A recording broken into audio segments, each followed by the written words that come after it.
All right, good evening, everyone. Welcome to tonight's City Council regular meeting for Monday, November 21st.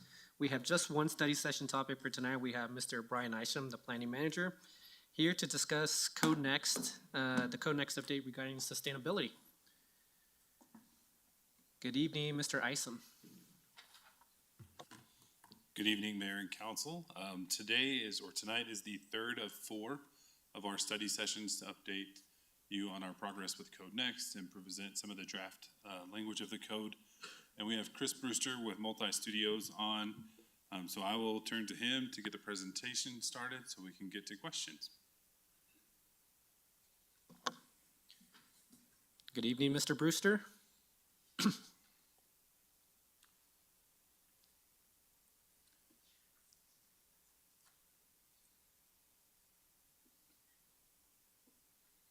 Chris, if you're speaking, you're on mute. Well, you probably heard 5 minutes, so technically I haven't given him 5 minutes yet, so.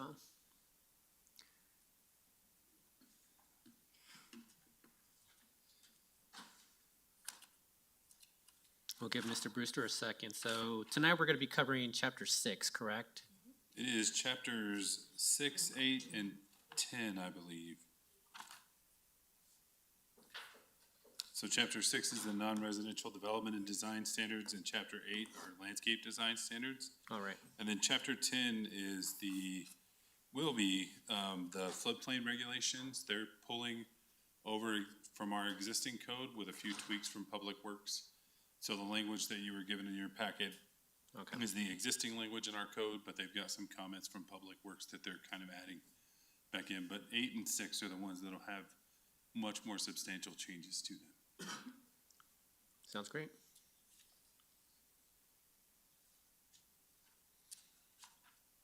Were there any questions that I can work on while we wait for Mr. Brewster to join us? Not for me at this time. Probably be good for Mr. Brewster to go through the presentation and see what comes up.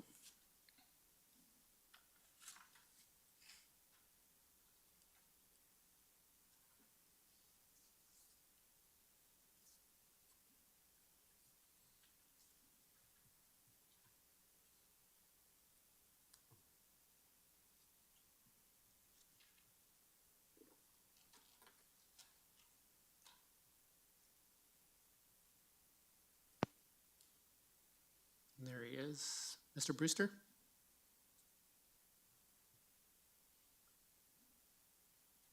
I know I saw him online earlier, so I think we just took him off mute. He may have stepped away after I gave him. No, not yet.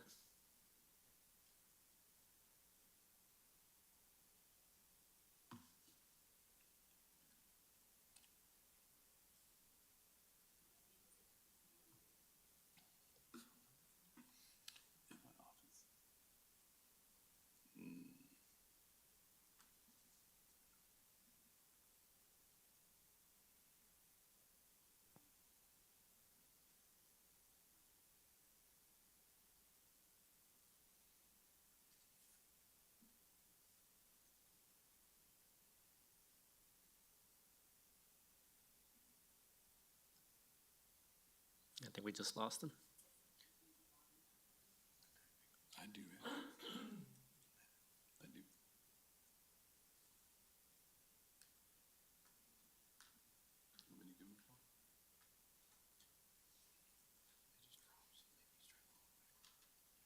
Hello, Mr. Brewster. Are you able to hear us?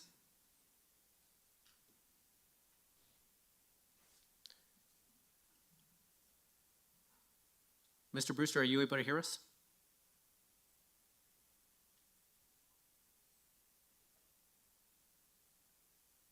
Doesn't look like his audio is working.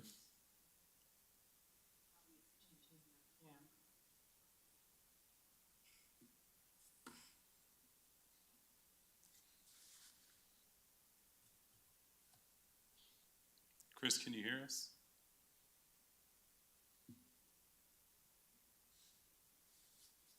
Yeah. Let's see here. Let me try to give him a ring real quick and see if we can get him to log back in. Sounds good, Bryan. Thanks.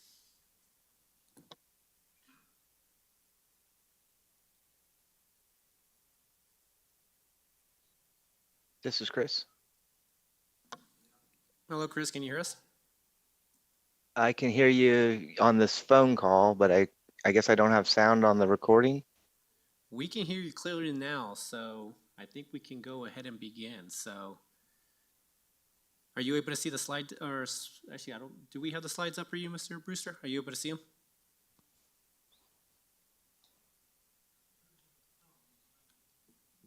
I think he was only able to hear through the phone, so let me call him back and try to get him back on.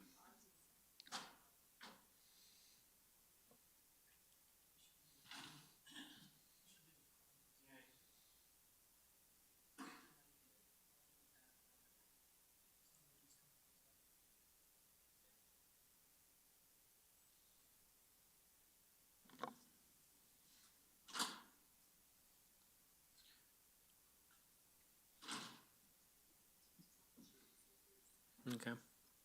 Mr. Brewster, I can hear you. I'm not sure if you can hear me. I can hear you.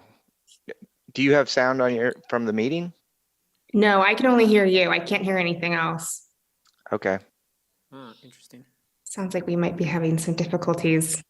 Yeah, and I'm hoping it's not on my end because I'm searching all the things I should be switching on. Yeah, I think you and I have the same ability right now. So maybe that's like Okay. we're we're in the same boat. But I don't think it's an us problem.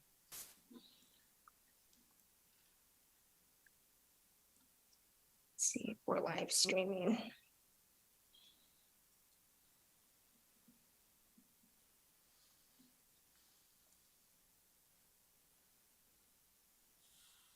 I think they can hear us in the room, but we can't hear them.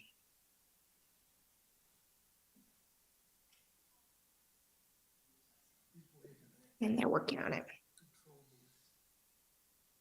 Can you hear us now? Yes, we can. Yes. Hey, we're working. All right, perfect. All right, so Mr. Brewster, thank you very much for joining us tonight. We're a couple minutes past now. If you'd like to get us started on tonight's presentation on sustainability. Yes. We have a short presentation again. I'll go through the intro slides while it's being pulled up because it's nothing new that you haven't seen already.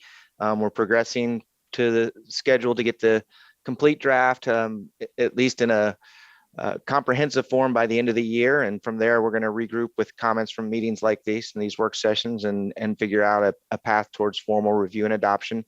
But tonight is sustainability and community design. And in that category, we're lumping in a lot of the mixed use development standards and then a lot of the landscape standards that were part of what we didn't have when we met last week with parking and streetscape and some of the access and circulation. This is the final piece to that to get the final public realm design elements in. So essentially, if the presentation is available, if it isn't, I could share my screen. I don't know if that helps. I'm not sure how where you guys are at on the technology on your end, or if you have it up in the meeting room. Chris, I'm going through the presentation. I'm on the slide with the project status.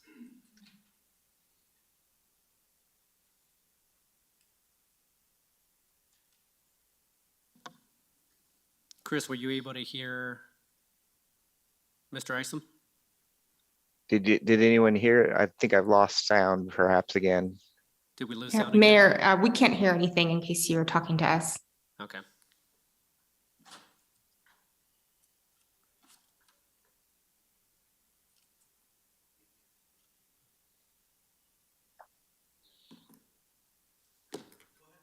All right, one second. I think they're Can you working hear us, on it. Chelsea? Yes. Okay, so we're back But we- up. So Bryan is actually driving the slides on our side, Okay. Mr. Brewster. So we're currently on the project status slide. So just let us know where you'd like to. Okay, I just moved to the next one then, and that will cover. You'll see the framework of all the topics. So we're on our third, which is actually the September 9th and October 18th is when these topics went to the technical committee and steering committee. And then next week, we'll jump back to the housing and neighborhoods as the last piece, since that's the most substantial conversation. So next slide shows how these elements relate to the overall framework of the code. And then if you should have the one up that has the green sustainability and general community design. Essentially, these topics touch on a lot of the different chapters in the development code, but we're going to focus on chapter 6 and 8 tonight. We've talked about some of them already, as I mentioned. And then the last one, chapter 10, floodplain regulations, very much related to sustainability and some of the landscape and stormwater elements, but it's a highly technical chapter. And your public works department, since you have a model ordinance that relates to what the state helps regulate, we don't anticipate any changes, and we have a draft that Public Works has gone through to get a couple of the cleanup items that they hope, but again, no substantial substantive changes to that chapter. The next slide shows chapter 6 and some of the key changes to that. So we're talking about the non-residential development districts. So the MUB districts, mixed use business, the M mixed use medical, and I industrial districts. Really no substantive changes to the development standards themselves. So they look very familiar except for a couple of key items. One, that your code has what's called build to lines. So it's not a front setback. It is a front setback, but it's also a requirement to place your building within a certain range. And so currently the code says 0 to 10, which is a good strategy for a community like yours with a fairly urban context and getting the buildings to frame the streetscapes, and with your goals for more walkability and transit friendliness, less setbacks and parking lots. However, staff recommended we switch it to 5 to 15 because we often encounter a lot of situations where the entire streetscape may not be there for the ultimate plan. And so it's a way to account for some of the streetscape improvements that might need to be done to whether it's increasing the landscape and walkability or whether it's actually getting additional right of way. And then in cases when you do have the full complement of the streetscape, there's an administrative adjustment that can bump that back up to 0. So we just shifted the starting point slightly on that. The second change was converting the lot coverage and what's a required landscape area to a more proactive open space requirement. That's to get more active social spaces as part of the open space rather than counting things that, just unbuilt spaces like landscape islands or buffers.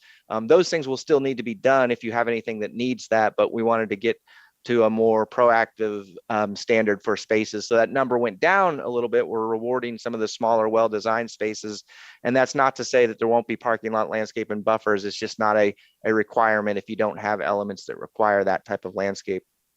And then the last element on that first bullet point is rolling in the mixed use residential standards for if you have a residential only project. Again, that piece will come into full view next week, but we think that's the best district for if you are in the mixed use area or the medical district and you're doing a residential only project, we want to default to those standards. The biggest changes to discuss tonight are in that second bullet point, a new and more comprehensive approach to the design strategy.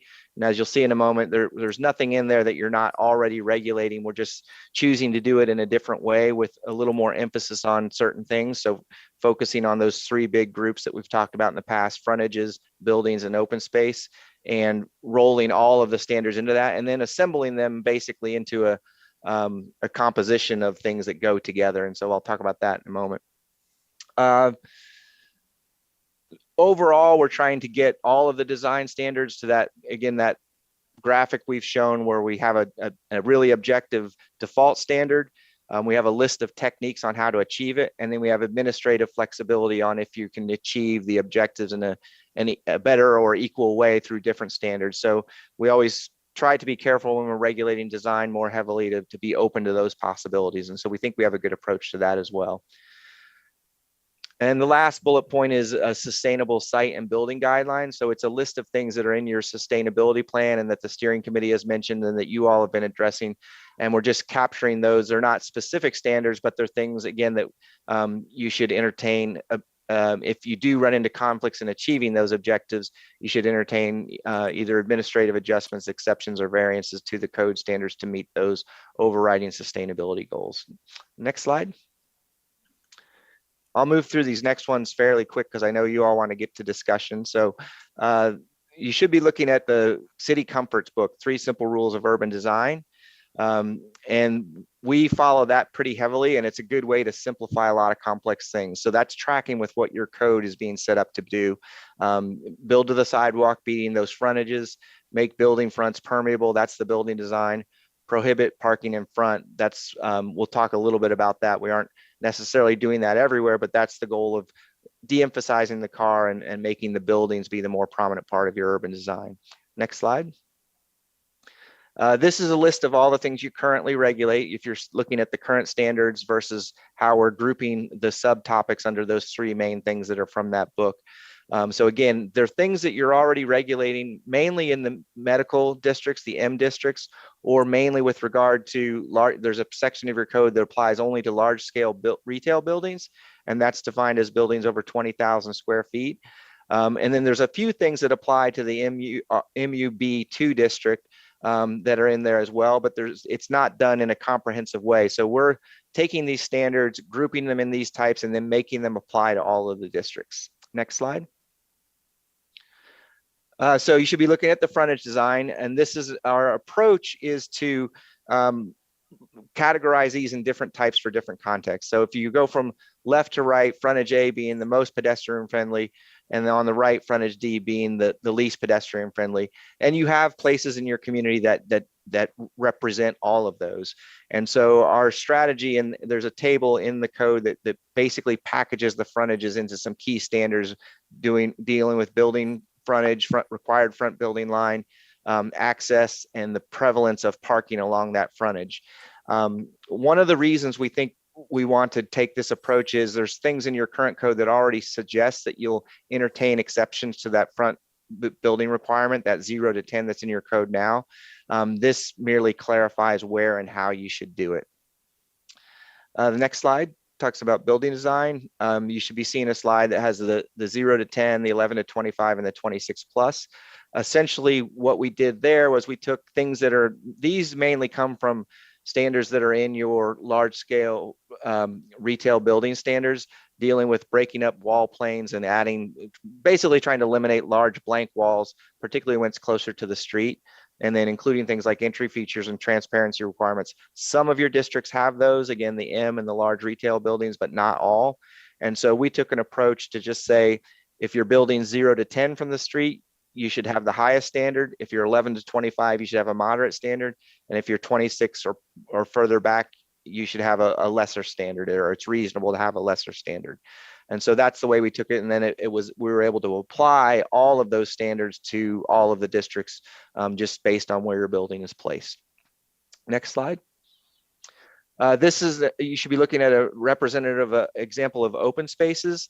And when I mentioned earlier that we're shifting from a combination of lot coverage, and then you have something called a required landscape area, that's basically a formula on the lot size, and then it tells you what your landscape is, but it would reward things like a buffer, a landscape island, things that are maybe not serving a great function in terms of social spaces and urbanism. And so we want to credit some of those spaces that might be smaller and they might not always be green. So plazas, patios, balconies, all of those things in an urban environment should contribute to your open space. So it's conceivable that if someone was on a site that did not have any parking, did not have any uses or site conditions that needed to be buffered, that they could potentially meet all of their open space requirement with the streetscape standards, some things in their frontage area if their building isn't built to the street, and then on building social spaces. So that's why the numbers in that open space requirement of the base table went down a little bit, because we're calculating some of those social spaces and rewarding those as well. The next slide should be sustainable site and building guidelines. And again, this is, you'll see this slide similarly next week as well. That section is a list of things that we know we want to achieve. We don't have specific requirements for most of them, because we think we're meeting them in other ways already throughout the code.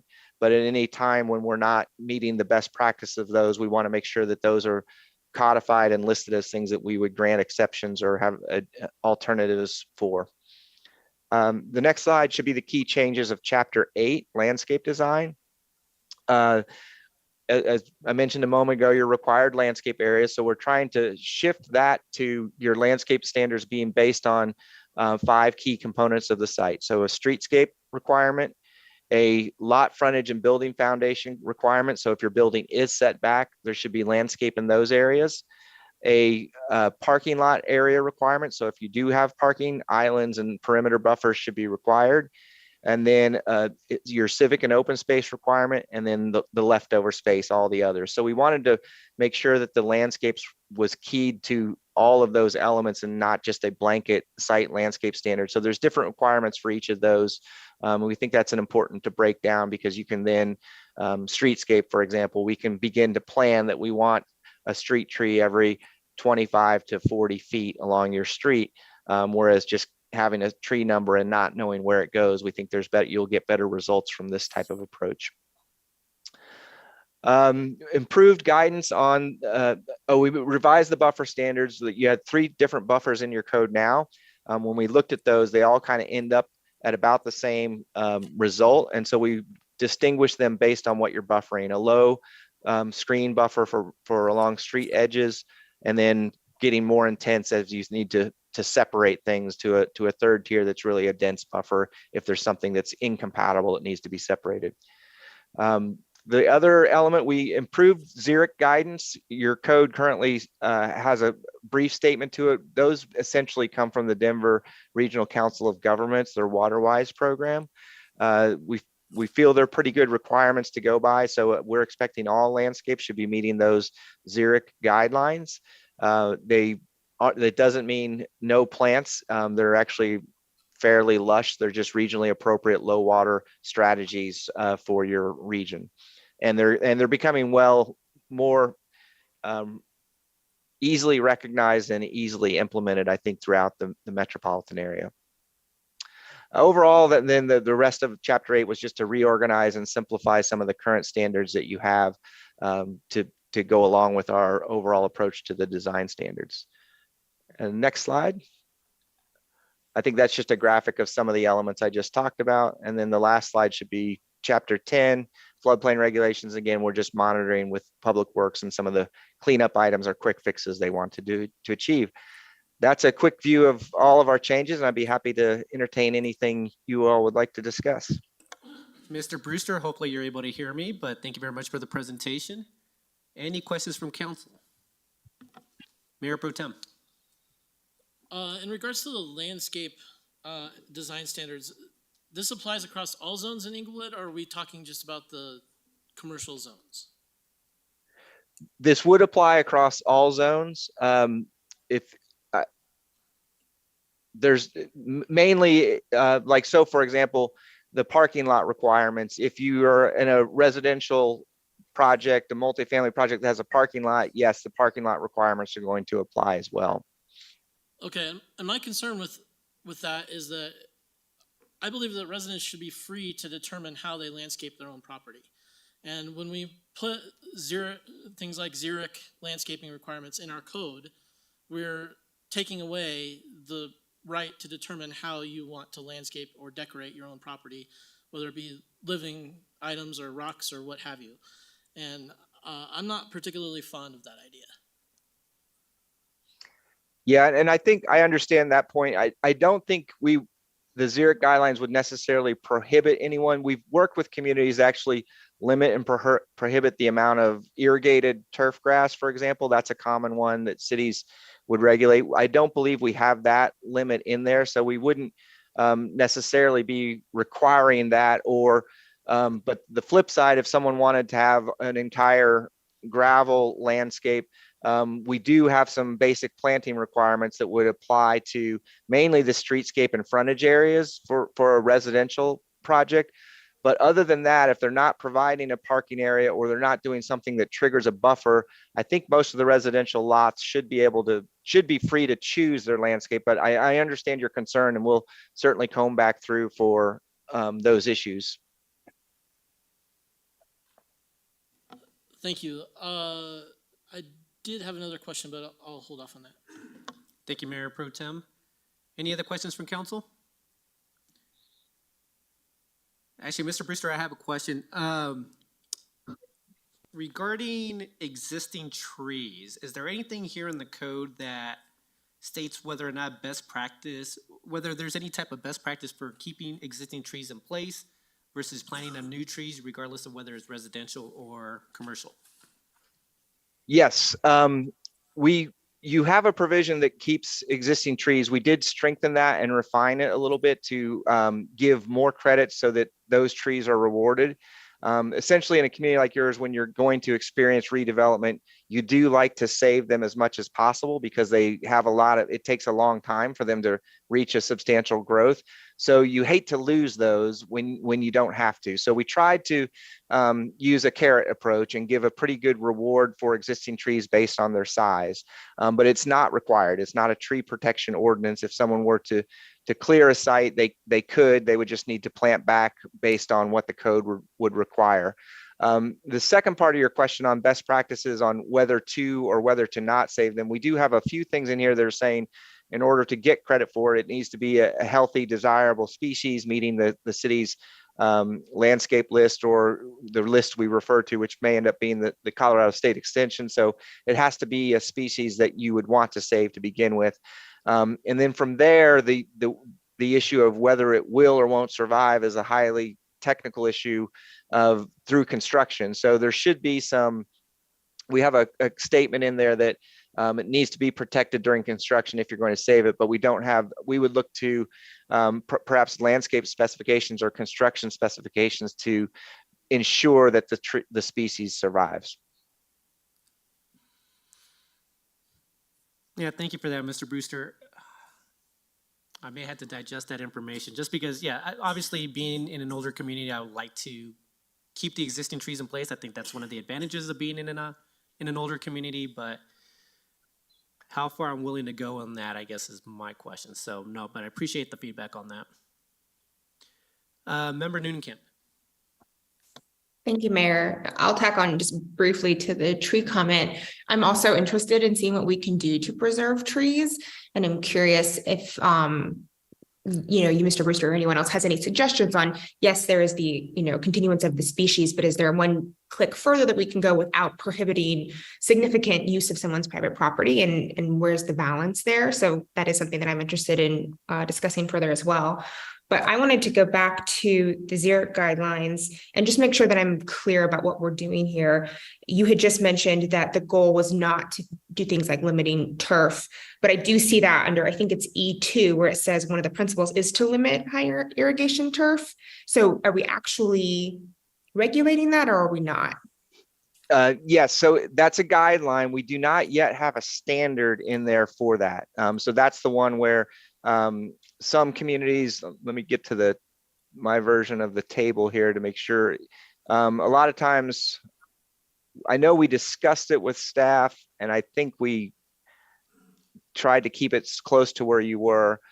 In the table on plant requirements, that list of other is usually where we would put in something that says we will limit, irrigated turf should be no more than 500 square feet, 1,000 square feet, something like that.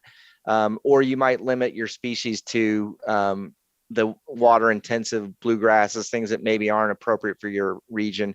We do not have that in there. So it remains truly a guideline there with the XERC guidance. And we want to make sure people that are choosing not to do that aren't getting penalized for having lack of green is the approach we took. Fantastic, thank you. Mayor Pro Tem? I think that actually fits in well with my next question, which is in regards to 16-6-7. For those following along, that begins on page 28 of the packet. Sustainable sites and building guidelines. As I read through this, I see a list of goals, but I don't see anything prescriptive. Nothing seems to be required. So my question is, what is the purpose or effect of having this section in the code? Yes, good question. So the purpose of some of the things we do have standards for elsewhere, like for example, you'll see EV parking on that list. And last week we talked about where do you guys want to fall on whether we require it or not, or whether it's EV ready or not. So there are things in there there may be requirements elsewhere, but this particular one, for example, the XERC goal is listed in 6, maintain water efficient landscapes through any of the following. So these truly are guidelines. For the most part, they may touch on requirements elsewhere in the code to the extent we've already regulated things. However, this section is one to just raise the issues because they're good ideas that we want to capture and remember to incorporate in the design. And then the way it could impact the regulations is subsection C on administrative adjustments, that in the case you're doing any of these things and you're running up against a standard that's requiring you to perhaps not do it or not do it as well, we would want staff to be able to actually approve the alternative rather than implement the code provision that might be conflicting with one of these goals. That's helpful, thank you. I'll just say on this, to the extent that it applies, my preference would be to not include redundant provisions in our code. So if we are requiring something in our code, I don't see the need to list it in a list of desired options because it's already required elsewhere in the code. So I would have us eliminate anything that is actually chapter and verse required from this section because it already appears elsewhere in the code. Thank you, Mayor Pro Tem. I would agree with that statement as well, so appreciate that. Anything else from council? Member Nooncamp? Thank you, Mayor. Yeah, I had a follow-up on the sustainability piece as well. Looking at the presentation on the sustainable site and building guidelines slide, there's a question about what should the Unified Development Code, how should they address these topics that require, promote, enable, or coordinate? Is that an outstanding question for this council that you're looking for direction on, or can you just speak more to that question? Yeah, I think it's more of that was a framework of thinking that we used with the steering committee and technical committee on all of these. I think it will be an outstanding question even after this code is adopted, because there's some things where I think the community will progress forward with, or that the normal state of development will advance beyond where maybe the city is even at on some of these issues, and you do start requiring them more. I don't think we don't have any specific questions on any of them, other than the things that we're already discussing on, the EV is an example of one that we're tackling a little more head on, and where do you want to fall on that? Perhaps Xeric is one of those as well. So it wasn't anything specific for this meeting, although it's an overarching discussion, I think. And with the draft that we have in front of us, where does most of it fall out of these 4 options?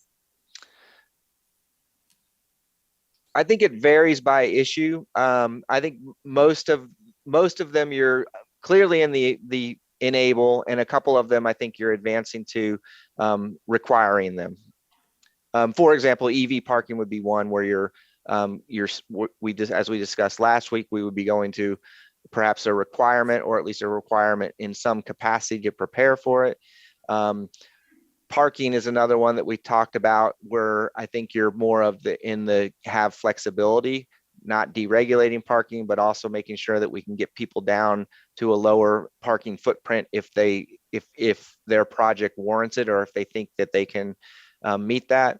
Xeric would be another one that we're clearly in the enable. We want to give you credit for doing a great Xeric design, but we're not going to necessarily require it of every site.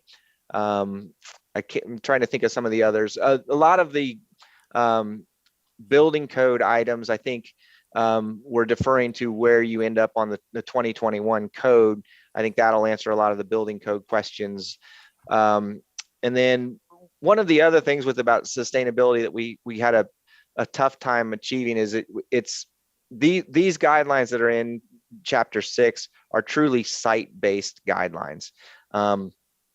We believe we're tackling a lot of the larger sustainability issues by making your community more walkable, making your community more transit oriented. So some of those things are really the large ticket items that cities can really influence. We are requiring it, or we're making you achieve those on a larger scale through enabling development that supports all of your public investments. And then at the site level, I think we probably are more of enabling those types of things. That's helpful. I appreciate the elaboration. And I will just weigh in and say that I'm also interested in that promote bullet, where we can, classify and kind of lay out thoughtful and attractive incentives for those best practices. And so to the extent that we continue this conversation, I'd be interested in some of those ideas as well. But thank you very much. Thank you. Any other questions from council? Or any other feedback for Mr. Brewster? Mr. Brewster, is there anything else that you're expecting from us tonight? I don't think so. Any type of clarity needed, or Mr. Isom? All right, perfect. Well, Mr. Brewster, thank you very much for your time tonight. Mr. Isom, thank you again for the presentation tonight. We'll see you next week, and enjoy your Thanksgiving. Thank you. You all too. All right, thank you so much. All right, council, we ended about 20 minutes early. We're going to take a break until 7 o'clock and then resume the meeting at that time. Thank you, everyone.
All right, members of council, if you're able to take your seats.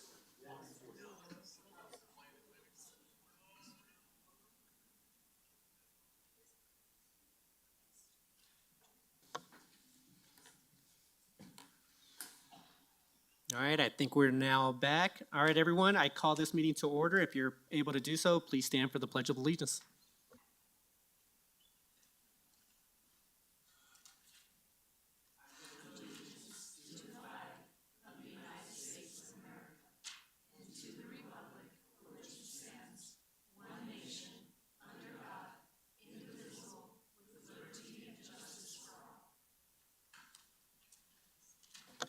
Thank you. City Clerk, can you please take roll call? Member Anderson? Member Newnenkamp? Present. Member Russell? Mayor Pro Tem Ward? Present. Member Wink? Present. Member Woodward? Present. 5 present, 2 absent, the 2 absent being Member Anderson and Member Russell. And the mayor is here as well. And the Mayor, sorry, Mayor Pro, or Mayor Sierra, yes. Thank you. And Member Russell and Member Anderson did let me know that they will not be in attendance tonight. Moving on to consideration of minutes from the previous session. Any changes to the minutes from the meeting on November 7th? Seeing none, can I get a motion to approve the minutes of the meeting from November 7th? So moved. Thank you, Mayor Pro Tem. Could I get a second? I'll second that motion. Thank you, Member Wink. Please vote. Member Newnenkamp? Aye. Mayor Pro Tem Ward? Aye. Member Wink? Aye. Member Woodward? Aye. Mayor Sierra? Aye. 5 ayes. Thank you. Moving on to agenda item 6, it's recognition, appointments, communications, proclamations, and recognition. Up first is, I believe it's Crystal Essman, here to recognize the Police Citizens Academy graduates. Good evening, Ms. Essman. Did I pronounce your last name correctly? Yes, you did, sir. Thank you. Thank you very much for having us. Last week marked the conclusion of the 2022 Citizens Police Academy and the participants' graduation.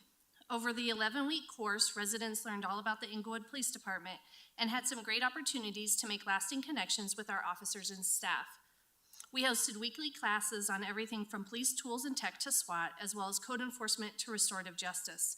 Participants had the opportunity to get into a shooting simulator, put out fires, and also learned how to investigate crime. I would like to recognize the following 16 participants for their dedication and commitment to their city and for volunteering over 33 hours to learn more about their department and their city. Kenneth Marsh, Donna Marsh, Lacey Reece, Rhonda Willcox, Robert Traw, Sharon Mason, Tim Hoeglund, Natasha Weaver, Kathleen Bailey, Belinda Porter, Christopher Tice, Ellen Latender, Monica Alvidrez, Arlene Horch, Cindy Moore, and Shannon Tripp. From the bottom of my heart, thank you for your questions, your time, and more importantly, your hearts. I truly have enjoyed the last 3 months and look forward to our next adventures with the alumni group. If you please join us at the front for a photo. Thank you, Ms. Essman, and I believe we're going to be taking a photo now, correct? Yes, sir.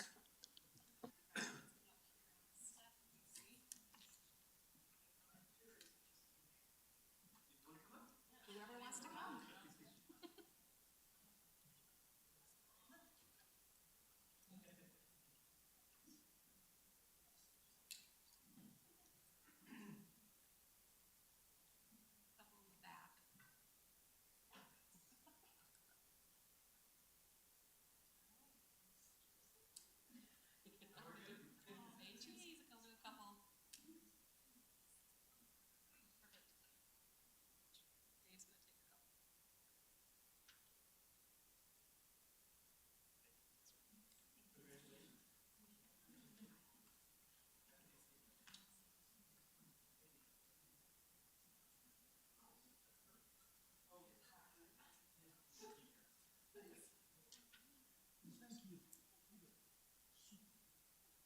Your water and your notes.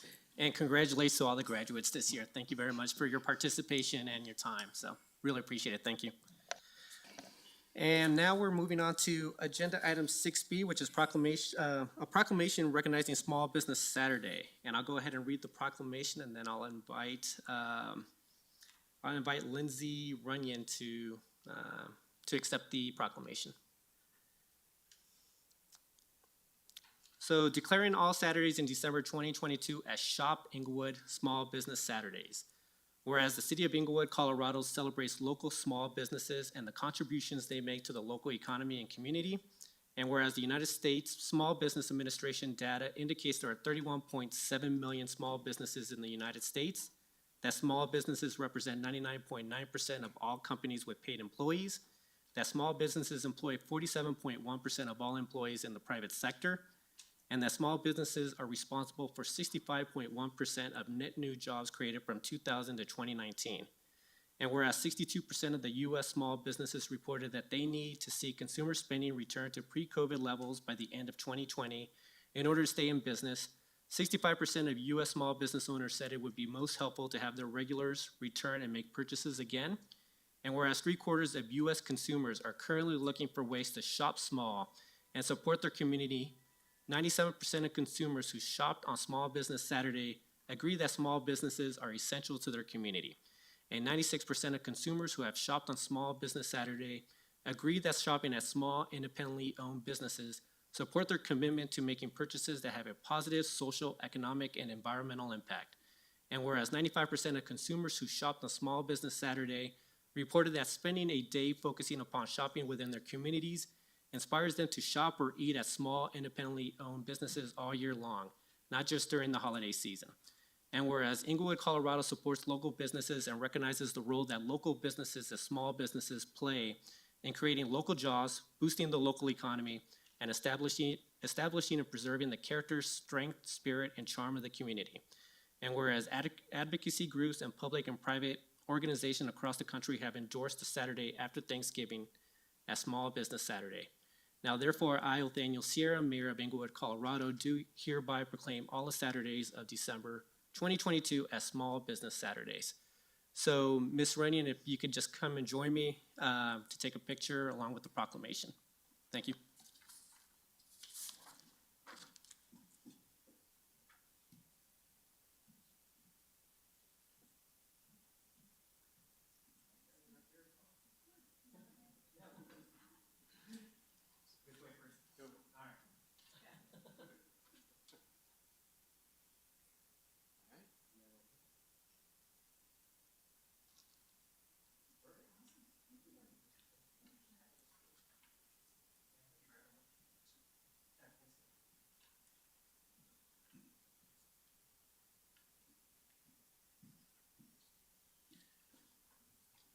All right, thank you for that. We're now moving on to agenda item 7. It's recognition of scheduled public comment. The deadline to sign up to speak for scheduled public comment is Wednesday by 5 p.m. prior to the meeting through the city clerk's office. This is an opportunity for the public to address city council. There is an expectation that the presentation will be conducted in a respectful manner. Council may ask questions for clarification, but there will not be any dialogue tonight. Please limit your presentation to 5 minutes, and written materials for presentation to council may be submitted to the city clerk. So one thing I did want to mention is that there may be a couple of items tonight that may deal with the PUD. Since the PUD is going to be coming in front of council on January 18th, I do ask that those comments I would rather that those comments take place on January 18th during the public hearing, so they could be read into the record. If you do want to speak tonight, that's okay. We just won't provide a response at this time, but we will submit it as part of the public record. So I did also want to mention that Member Newnenkamp, who is online, will be giving a response tonight. So up first is Gary Kozacek, an Englewood resident, here to speak about the proposed redevelopment on Oxford.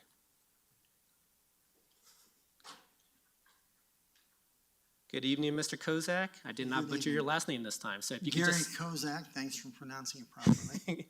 if you could just state your name and your address or cross streets. Yeah, it's 1260 West Oxford Avenue, and that's LaPan in Oxford, and I'm a longtime resident. We farmed it and homesteaded in 1856. I am a former city councilman. Yes, and I've got one video, short video, and 2 photographs. I know it's not normal to come in like you just announced, but I wanted the city council to see this because I went to the meeting with the PUD. They had over 30 people signed up, and it drug on until almost midnight, as well as a lot of them didn't even get to speak, and then there was no interaction afterwards. and they voted to go ahead and push it to you guys right away. So I gave you a copy up here. Each one of the council members got a copy, and I will make it real quick. The biggest thing is the air quality. I was on city council when we opened that up from the Santa Fe corridor, and they were supposed to put a 10-foot high fence to separate us from the noise because the noise was already at its maximum level. But the air quality, I already know one resident that had an air quality test. I don't know how certified it is. You'll have, let me just do this right now so he.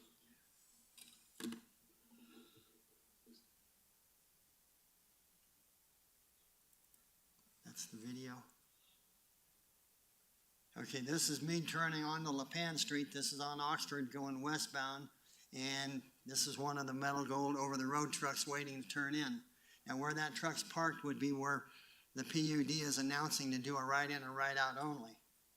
Okay, when I asked about the traffic flow, they spoke highly on that there wasn't a recent test on the traffic flow and numbers, but that they used an old one and then projected what it would be like today. And it's nothing anywhere close to what it is. Now, how do I go to the next one? Click on the folder down at the bottom. Bottom of the screen, there's like a manila folder. Click on that.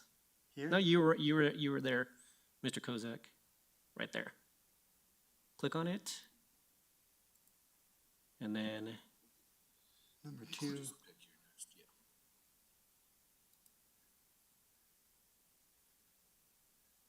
you'll have to double click on there.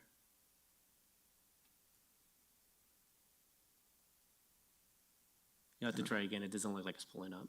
I'll just let him. I can push on these and they don't work for me all the That's time. fine. Let's see if we can get you here. You still got 2.5 minutes, so hopefully we can get through this. Now this is a short video showing this was last winter.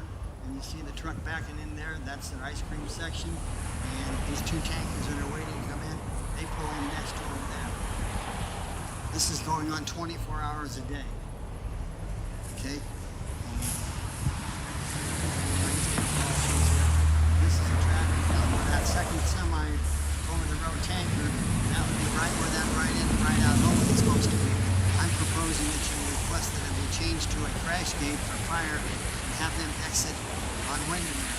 We don't have entrance and exits on Oxford. And this Try is to only eliminate 241. that to reduce the stop and go in highly Knock over here. recognized accidents. I got another one. And then I go down.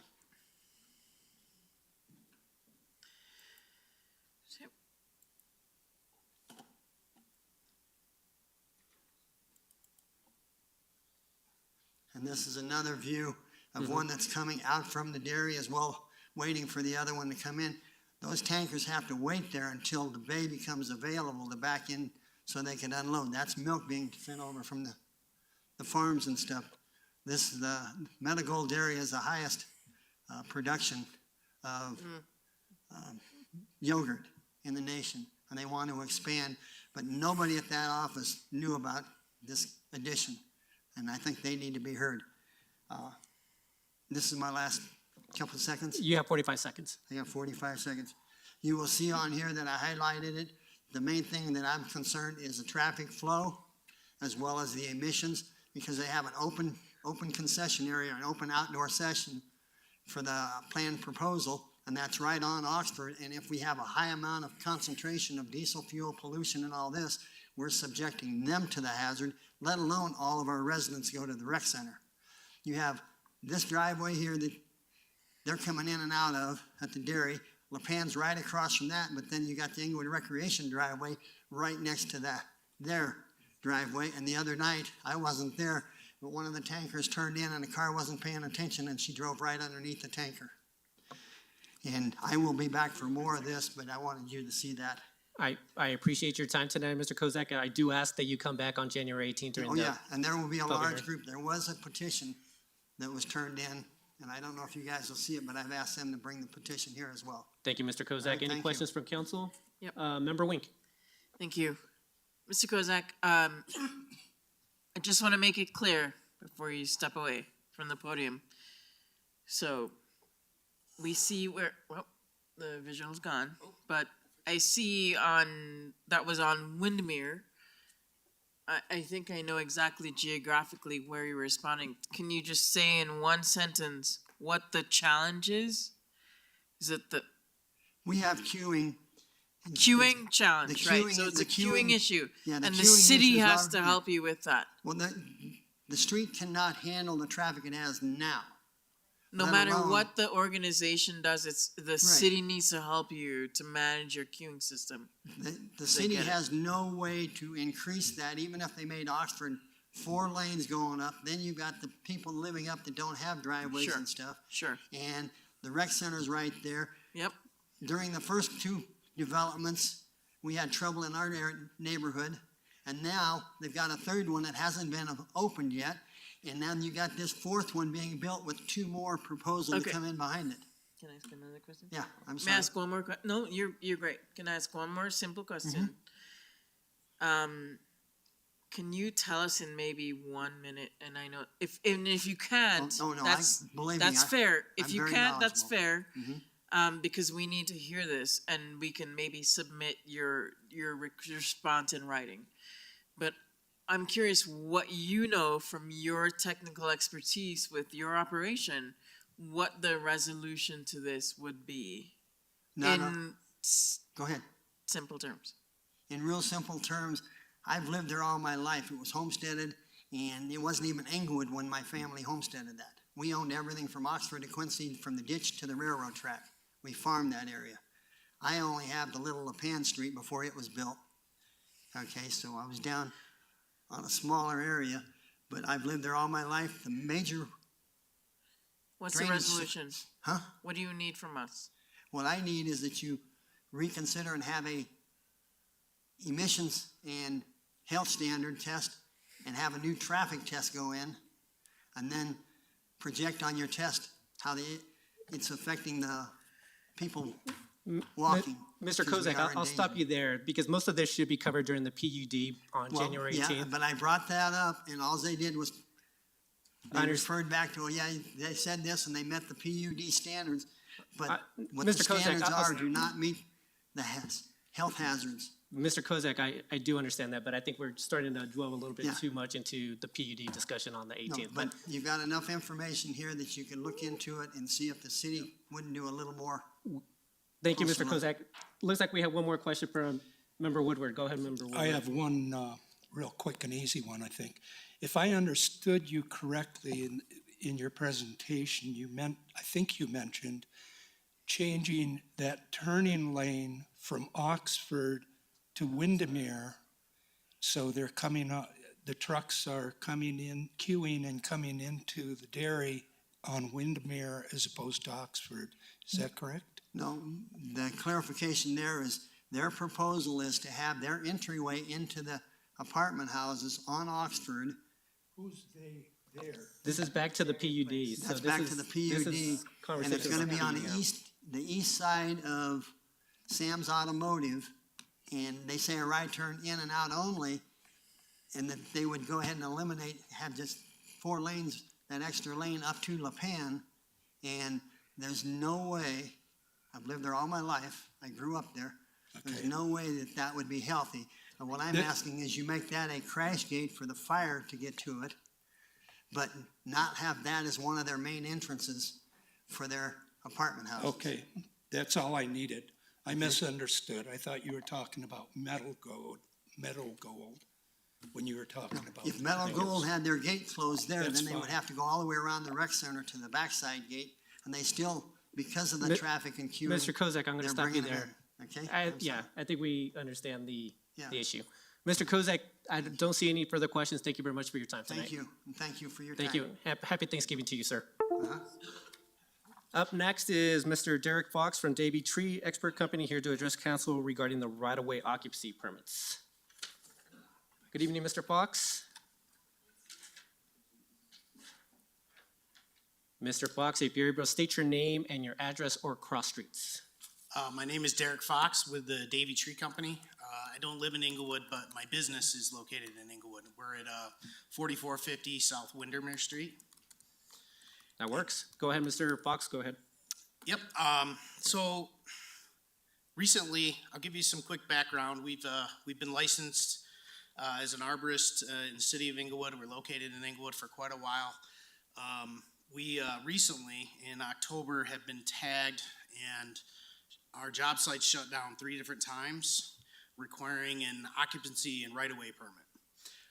Totally understand the need for that. I've spoken with Mr. Ward, and apparently it sounds like the enforcement is what has increased at this point. There's no new laws or changes. We were told that now we're going to be caught and we are going to be shut down every time we need to do tree work. I would like to try to find a solution where we get lumped in with construction and, you know, underground digging and stuff all the time. We don't do that kind of work. We are pruning trees, removing trees for residents, and we do need a safe job site. We're big, visible, green trucks. We set up, you know, very safe cone zones and that kind of thing. And the main thing, and I'm hoping to propose a solution. I understand the need to protect the right-of-ways and the occupancy, but some type of annual permit would be best.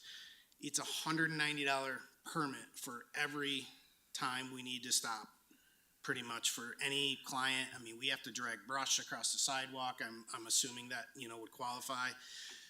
The IMS system, which I enrolled in and paid for the 3, you know, or 2 of them at this point, I have 1 more, $190 permits is very prohibitive. I have hundreds of clients in the city of Englewood, and if we have to pay a $190 permit and submit a traffic control plan for every single one of those, it will be very, you know, it's not gonna help. That cost is also gonna get passed on to your residents. So my solution hopefully is something maybe similar that the city of Denver does. They, with our annual business license that we apply for, we also have to apply for an annual right-of-way occupancy permit. And how we do that with them is we register each one of our vehicles. So I think they do $50 per vehicle. That will be up to you guys on price. I still think that's a little steep. I have, you know, 15 to 20 trucks and stuff, but, you know, at least we're covered, and at least I'm not having to pass that cost on to the residents. So something similar there with some type of annual, you know, permit would be great. Anything else, Mr. Fox? That's it. No, thank you very much for coming tonight. We got a couple here. We'll start with Member Wink. Thank you, Mayor. Mr. Cox, thank you. Fox, Yep, Fox. Fox, like this. Thank you.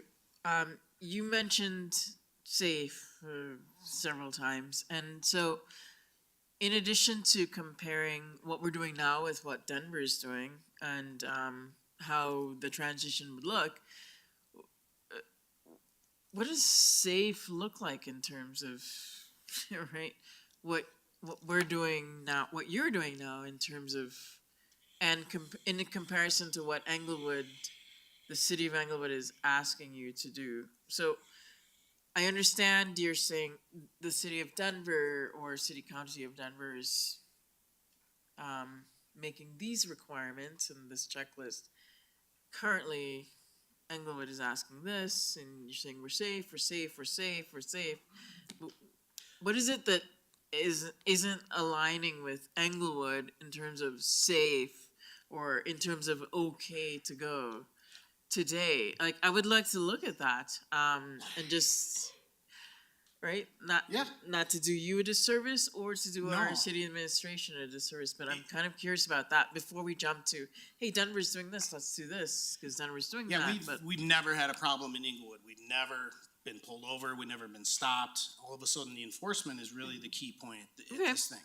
I think that with the arborist business license, and I'm not sure what, you know, statutes, you know, say on a license like arborist that. business license. Yeah, Okay. there's probably some level of, if you're applying and have a business license in a community, that you have certain expectations on how to, you know, set up a job site with cones, you know, safely, that kind of thing. Right. As opposed to, I know there's a lot of fly-by-night companies and all different kinds of, you know, that are not setting up cones. Again, I think that we're the visible ones. We're setting up, road work signs ahead and putting up, cones and signs to protect our job sites. And is that answer the question? I mean, it's not really a safety issue.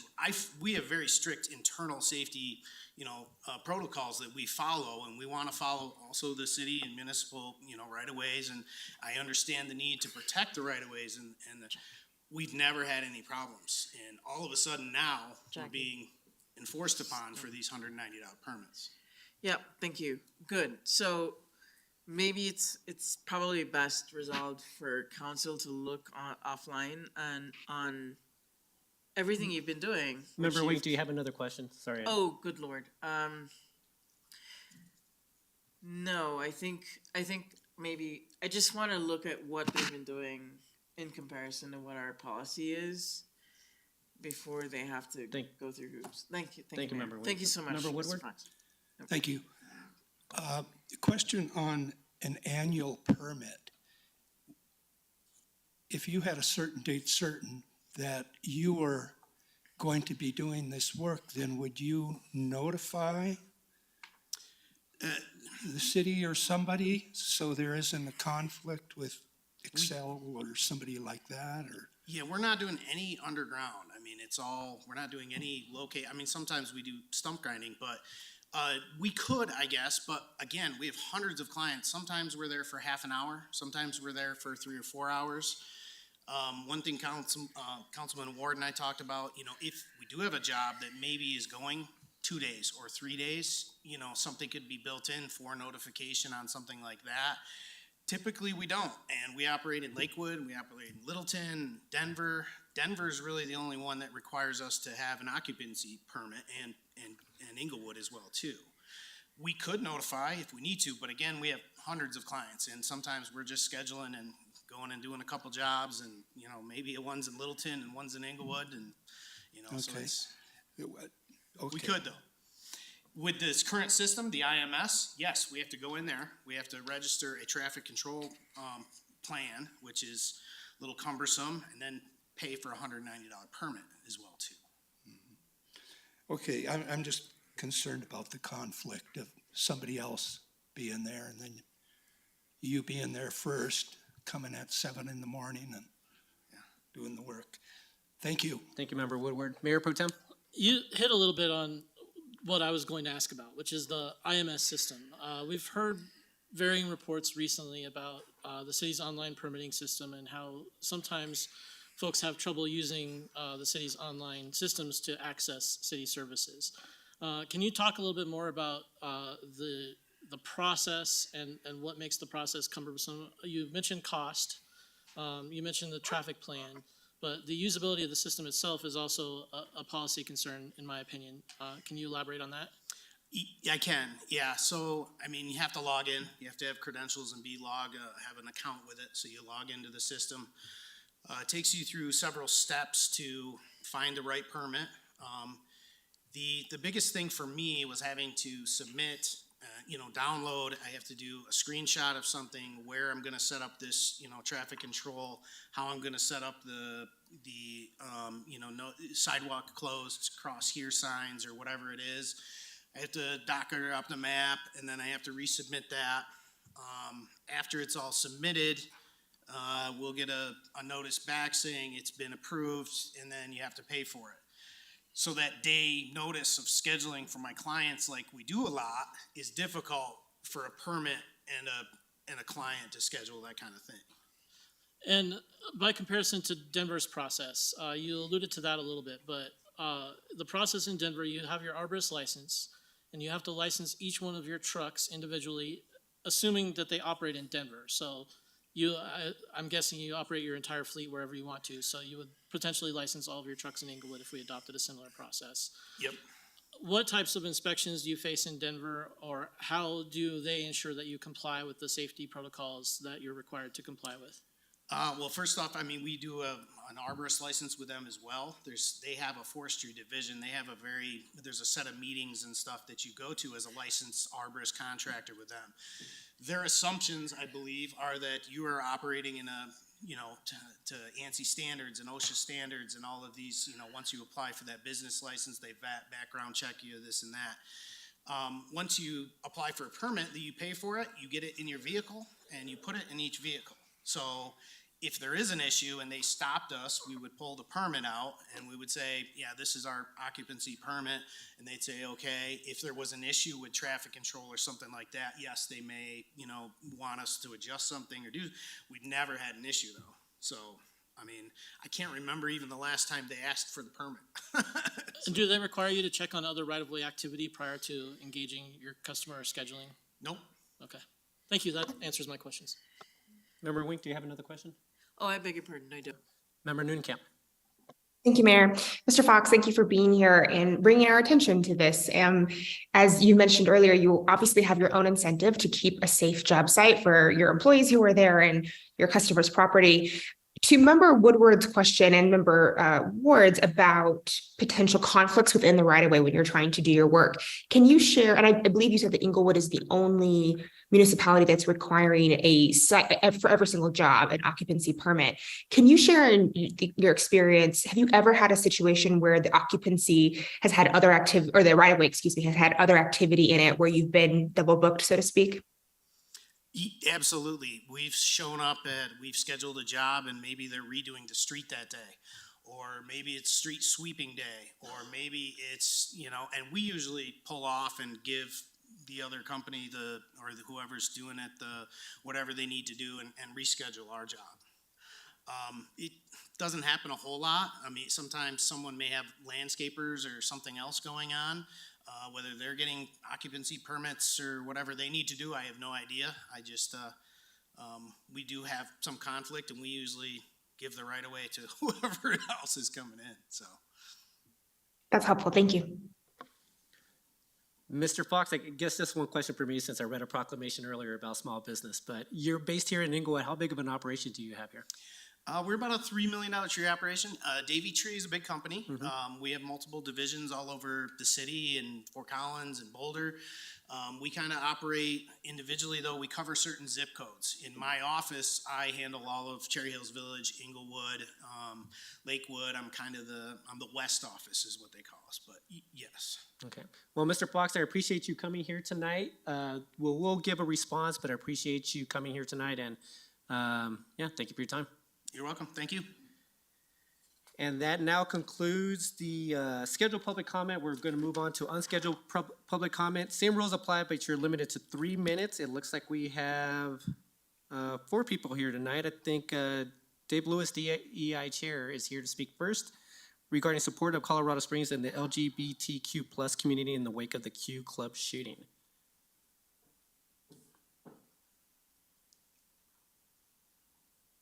Good evening, Mr. Lewis. If you could just state your name and your address or cross streets. I'm Dave Lewis. I'm the Code Division Manager here for the City of Englewood. I'm also the Chair of the Diversity, Equity, and Inclusion Committee. The committee is made up of 19 team members from all of the city departments, some who are here in the audience, and I have asked any members to come forward if they'd like to stand with me as well. I have Angela Smith here, and there's several others online joining us. I have a statement prepared that I would like to read. Yesterday in Colorado Springs, at least 5 people lost their lives and many more were injured in a horrific act of violence at an LGBTQ plus nightclub. I'm sorry, this is difficult.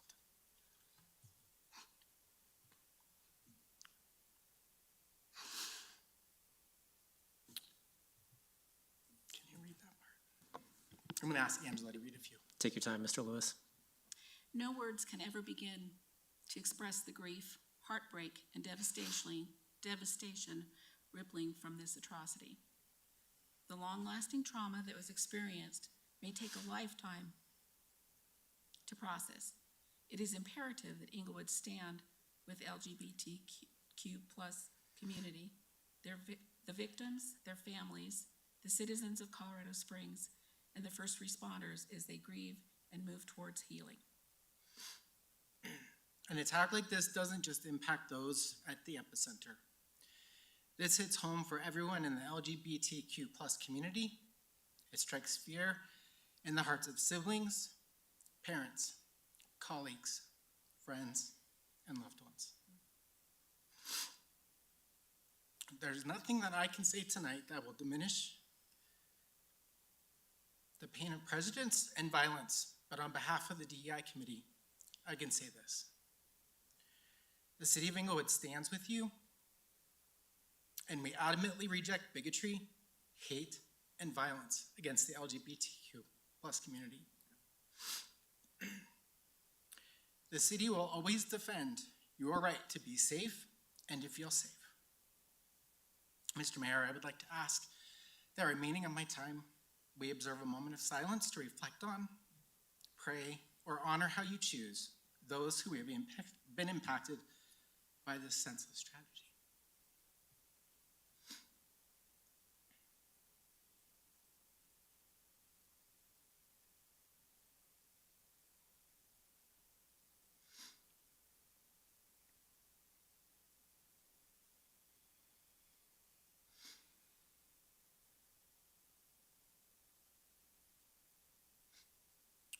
Finally, the city wants everyone who is struggling with this atrocity, especially the LGBTQ plus community here in Englewood, to know that we see you, we support you, and that we are you.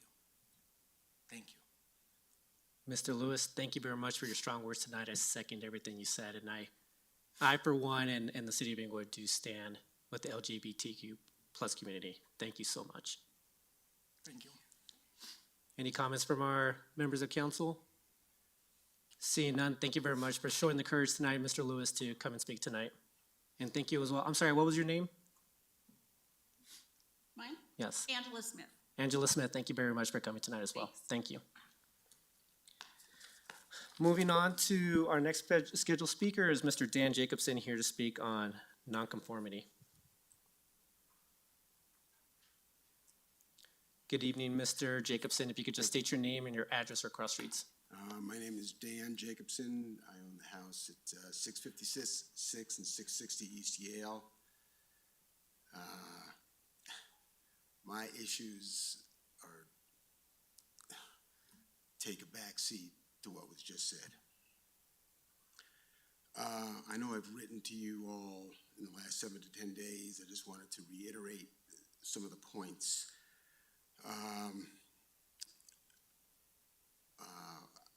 I don't want to blockbust putting up a 4 to 8 unit building in a non-conforming lot, especially in an R1C zone, but even in an R1A or R1B. I just believe it takes away from the value of the single family sections or zones. There should be no expansions allowed of non-conforming lots. So, and by that I mean you cannot purchase an adjacent lot next to a non-conforming lot just to expand it and then build something bigger. I am not in favor of having a building being allowed, a duplex, triplex, fourplex, whatever, that would be of the same size, equal to the size of a single family home that would be allowed. I think last time I was here, I showed a picture of this huge 3,200 square foot home. It's valued at 1.3 or 1.4 million. That defeats the whole purpose of what I'm trying to do. I would just like to think that a single family in a R1 zone is just as vital as a single family in a 2 to 3 unit building. Currently, anyone in a non-conforming home, it was built before 1940. Speaking only for me, I can say with a fair amount of surety, as I think I wrote to one of you, that my building was not designed by Frank Lloyd Light. These are not architectural beauties. But it'd be nice to have a second bedroom, an office, a ceiling bigger than 7 feet, or a bathroom that holds Mr. 2 Jacobson, people. I have to stop you there. Mr. Jacob, thank you very much for coming tonight. Any questions from council? Seeing none, Mr. Jacobson, thank you very much. Thank you. Next up is Mary Colici here to discuss with no topic given.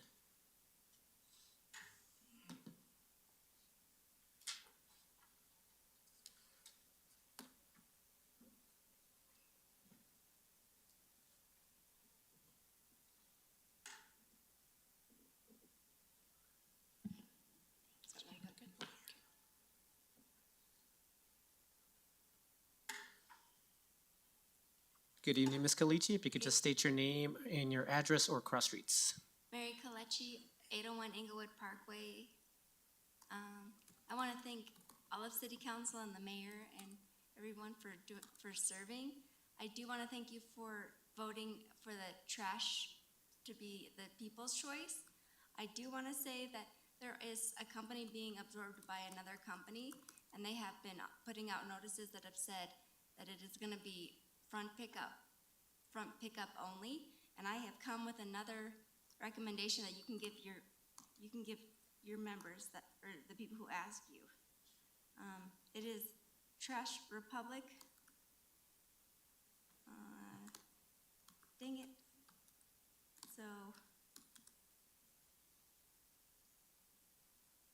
So on 11/11, November 11th, I spent quite a few hours on the phone with concerned citizens that were my friends that I had built community with, and they have found Republic Services. The number is 303-286-1200. They will pick up trash for people who need their trash picked up in their alleys.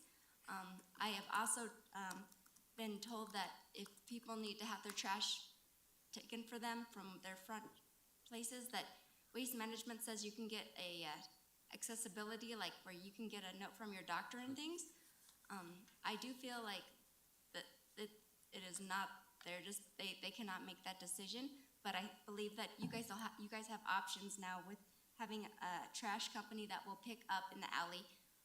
I've been told that sometimes they've been told that they won't pick up in the alley, but if you call back a second time, and they will confirm that they do pick up in the alley. So thank you. That's another option that you can give the citizens. Thank you. Thank you for your time and all you do. No, thank you very much for coming tonight, Ms. Colici, for the information. Any questions from council?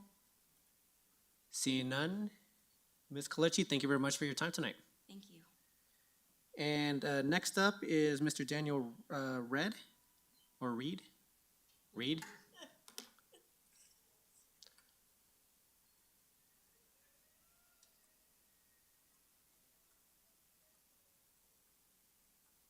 Mr. Reed, good evening. Good evening. Thank you, sir. If you could just state your name and your address or cross streets. Yeah, Daniel Reed, 4200 South Penn. How are you? Good. May I begin? All right, thank you. I am one of the concerned neighbors that was referenced earlier in regards to the PUD. I'm going to keep my comments brief and to the point, but I do think that City Council and other interested members deserve to know how citizens kind of engaged with that meeting and some concerns that we have about the process that unfolded. We think there were a few changes to the meeting that seemed out of place and were designed, we think, specifically to limit participant voice and neighbor voice. A couple of those changes that we thought were a smidge odd. The lead planner did not attend that meeting. That's something that typically doesn't happen. There was a change in the webinar format so that we couldn't see each other or see how many people were on the line. There was the ignoring of over 100 signatures that were in opposition to this PUD. And I just want to ask you, if I came here with 100 signatures, would you at least take it seriously? I think you would, and I think members of other commissions, including the Planning and Zoning Commission, should have taken that seriously. Finally, we know that the Planning Commission and Community Development also were aware that there would be a large presence at that meeting, and they deliberately chose not to change the format. As was referenced earlier, meeting started at 7. Last vote went actually into another day. It went past midnight. Look, we're a community of working class people. We're also a neighborhood of older individuals. When you have meetings where the vote and public comment doesn't happen for 4 to 5 hours, that is an issue. That is an issue because we can't participate in public comment, and it's an issue because we don't actually get to see what happened in the vote. We don't get to hear the rationale. And so I'm not going to talk about the rationale. That's another comment for another time. Mayor Sierra, you mentioned bring it on January 18th. You'll be sure that we'll be there discussing those very topics. But this is about process and due order, and we think that we were shortchanged on that. We'd really like you to take a look into it. You know, it's an effective way to manage public comment by not having public comment, by getting people off the line. We're not okay with that. It's short-term gain, long-term pain, and here's why.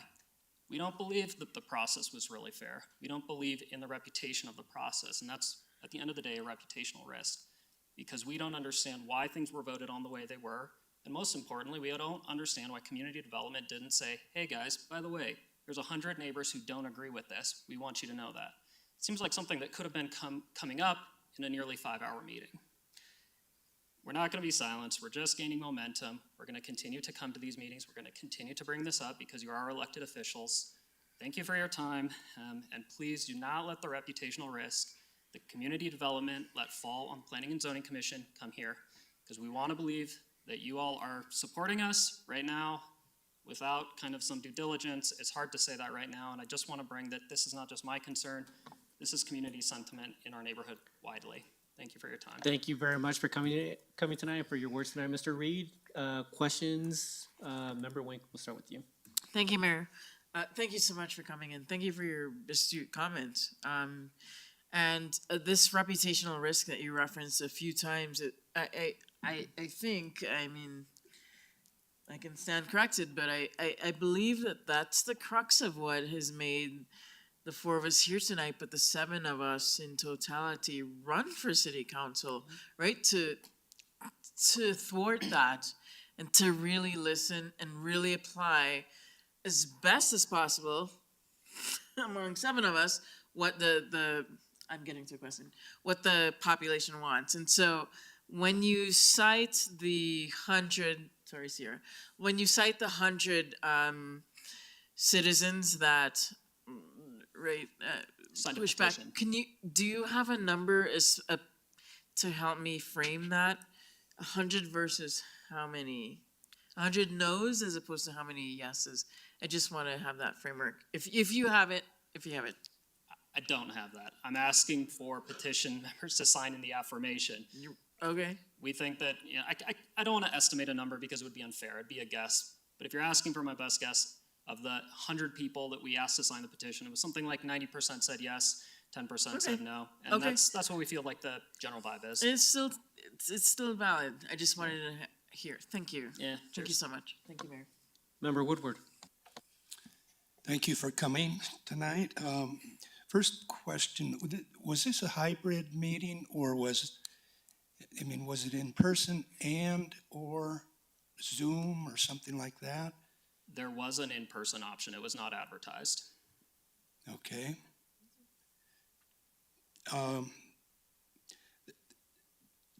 May I answer my opinion on petition? No, we'll wait until after response to public comment. Okay, thank you. Any other questions from council? Mayor Pro Tem. One of the things that's come up through this is process, and I just want to get a temperature on your understanding of the process, because I think this is important. Sure. Approval or disapproval of a planned unit development is a quasi-judicial process of city council. And I want to make sure that you understand, or can you confirm that you understand that we, as council members, are not entitled to express an opinion on the development until we hear all of the evidence at the public hearing? That's 100% clear. Okay. Yes. Thank you, Mayor Pro Tem. Any other questions? Seeing none, Mr. Reed, thank you very much for your time tonight. All right, that concludes unscheduled public comment. Member Newnenkamp will be giving a response here now. Go ahead, Member Newnenkamp, when you're ready. Thank you, Mayor. I'll go ahead and start with the PUD. And as the mayor referenced earlier, we won't be giving responses or comments on the actual development itself. We'll be addressing that in the new year. So Mr. Kozacek, thank you for being here, but I won't be addressing the specific concerns, and Mr. Reed as well. I do want to say, Mr. Reed, thank you for raising the process question. This council has had a lot of conversation about how we ensure that public comment is something that's truly accessible to the public. It's a very high value of this council. And so thank you for raising concerns about the accessibility of public comment. And that is something that I know for myself will be looking into to make sure that we continue to make that available to everyone, especially on a weeknight. I understand those are hard meetings. So thank you for raising that. Mr. Fox, thank you so much for sharing with us your experience about doing business in our city and some of the challenges that you're experiencing. It's really helpful for us to understand that process from your perspective.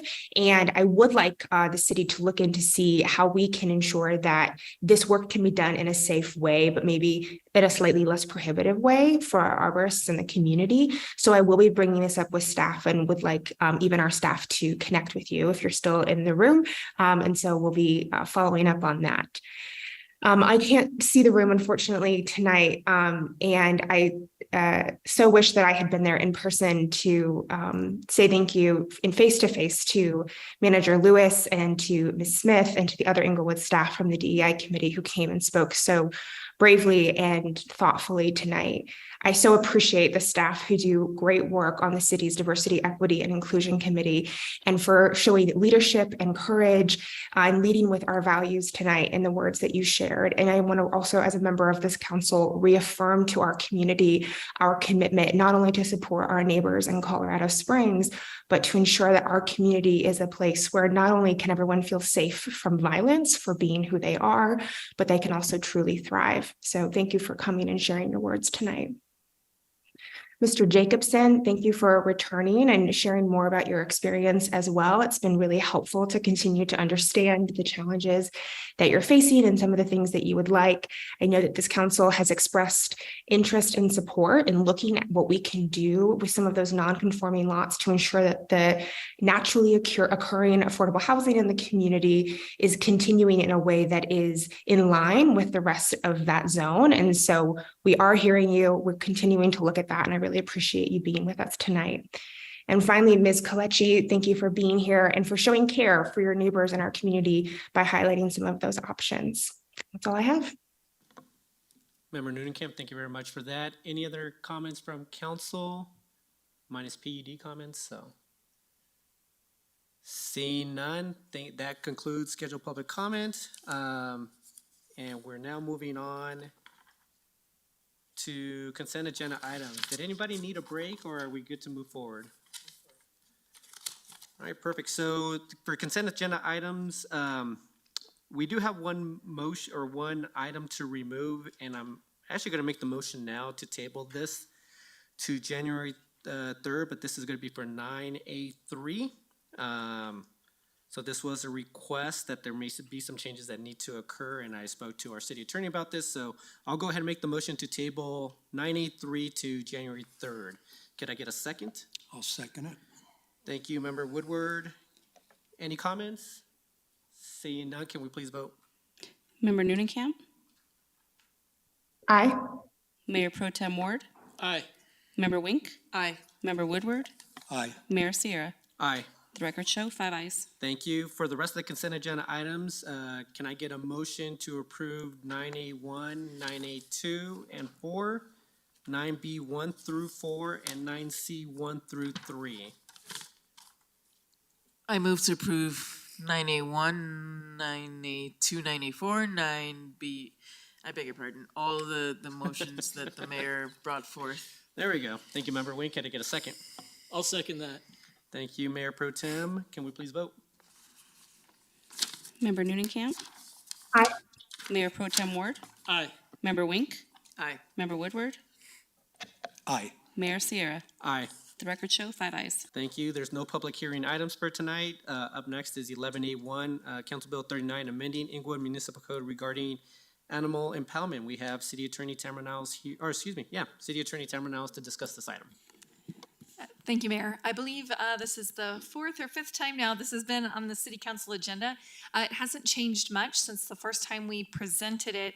And the council communication lays out exactly what we are hoping to accomplish by this. Essentially, we're trying to make it easier for people to recover impounded animals from the shelter when city staff turns them in.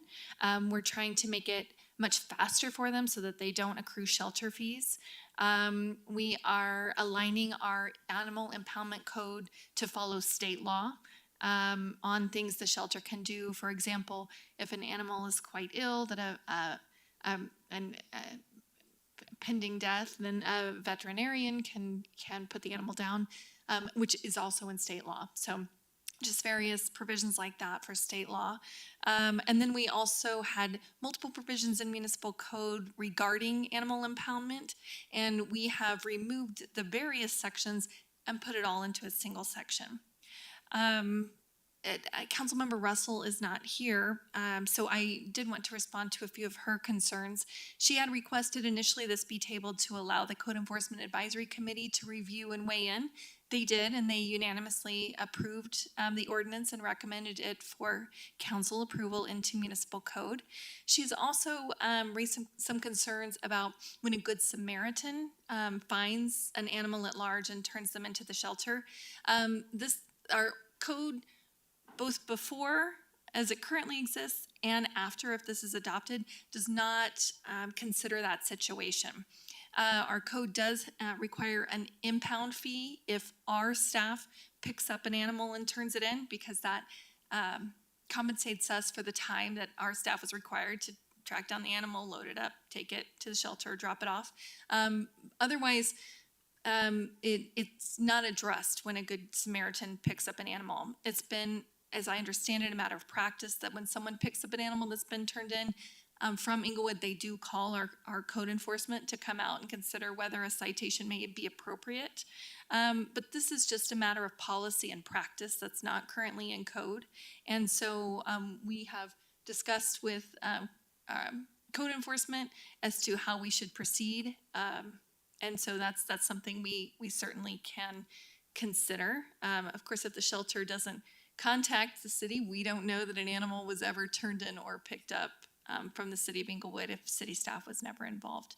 So that's something that we're still looking into. Code Enforcement Director Lewis and I have discussed it. I know on multiple occasions he's given people warnings in that situation because it's our goal for compliance, not to issue tickets. Thank you, City Attorney. Any questions from City Council? Seeing none, can I get a motion? Do you have a question, Member Woodward, or? No, I was gonna move. You can make that motion. I'll move 11A1. Thank you, Member Woodward. Could I get a second? Second. Thank you, Member Wink. Any further comments? Seeing none, can we please vote? Member Newnham? Aye. Mayor Pro Tem Ward? Aye. Member Wink? Aye. Member Woodward? Aye. Mayor Sierra? Aye. The record show 5 ayes. Thank you. Moving on to Council Bill 70. This is amending Englewood Municipal Code to add and remove city facilities for open carry of firearms on city property. Here again is City Attorney Tamara Niles. This is another proposed council bill that you have seen previously, but it failed the last time because we were attempting to align our code with a new state law regarding open carry of firearms near ballot locations. We have removed those sections completely. That's state law. We don't have to put it in city law. It's the law whether we put it in our code or not. So the ordinance in front of you, though, provides the current names and locations of our current city facilities. Code was outdated. It contained facilities that we no longer own, and it didn't refer to facilities that we do own now, such as our new police station. So that's all it is. It just changes the names to make sure that our code refers to current city facilities. We did also add in a more detailed description of some facilities because I didn't know what some of them were referring to. So I added in a more descriptive term for some of them. Thank you, City Attorney. Any questions from members of council? Seeing none, can I get a motion to approve Council Bill 70? I move to approve CB 70. Thank you, Member Wing. Could I get a second? Second, Thank you, Mayor Pro Tem. Any further comments? I do have some comments, Mayor. Go ahead, Mayor Pro Tem. I voted no on the first iteration of this, this particular ordinance because it was adding to our code and it was creating provisions in our code that were redundant to state law provisions. And I felt that that was unnecessary, so I chose to vote that down on that night. However, subsequent contact with the city attorney and explanation that our code is outdated and contains references to facilities that the city either doesn't own or fails to reference facilities that the city does currently own, convinced me that it was in the best interest of the city to make the proposed updates absent the prohibition of open carry near ballot boxes. So that is why I will be voting yes on this tonight. Thank you, Mayor Pro Tem. Anyone else tonight? Seeing none, can we please vote? Member Noonencamp? Aye. Mayor Pro Tem Ward? Aye. Member Wink? Aye. Member Woodward? Aye. Mayor Sierra? Aye. Let the record show, 5 ayes. Thank you very much, City Attorney, for bringing those forward. No ordinances on second reading. Moving on to 11C1. This is a resolution to appoint Vincent Atencio as Associate Municipal Court Judge and establish compensation for the municipal judges. Here tonight is the Court Administrator, Kenneth. Yes. Julian here to speak tonight, and we have Your Honor here as well. Good evening, Ms. Julian. Good evening.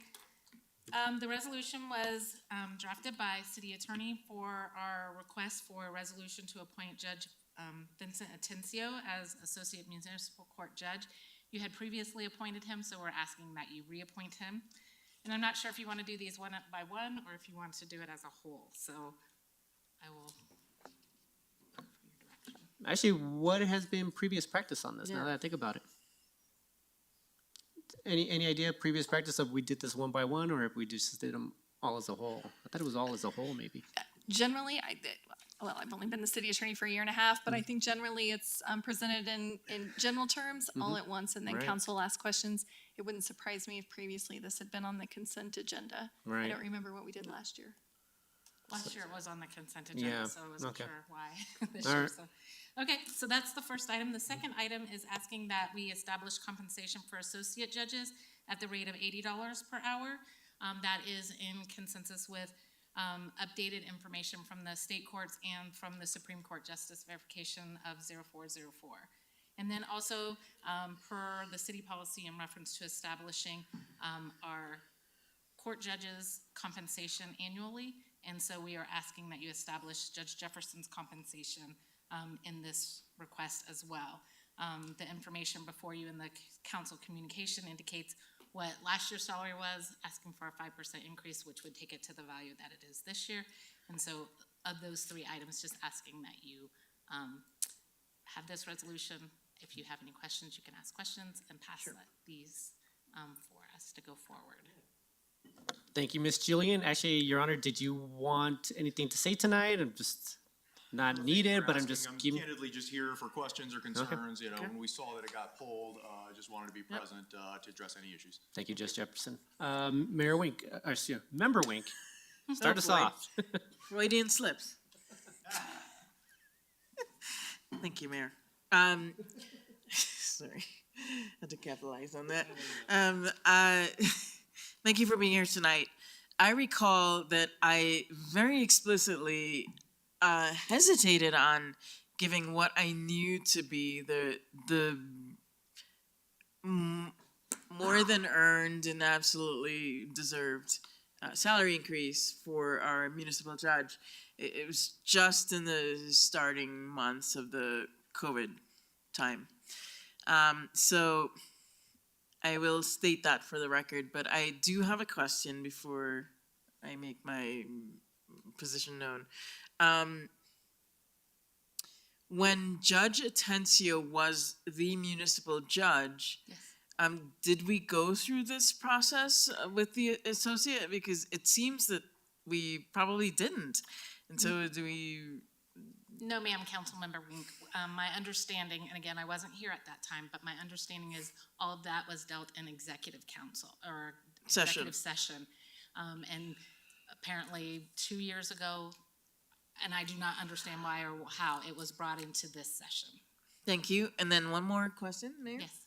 And then, if you know, when that was a part of executive session for those councils, right, for his long tenure,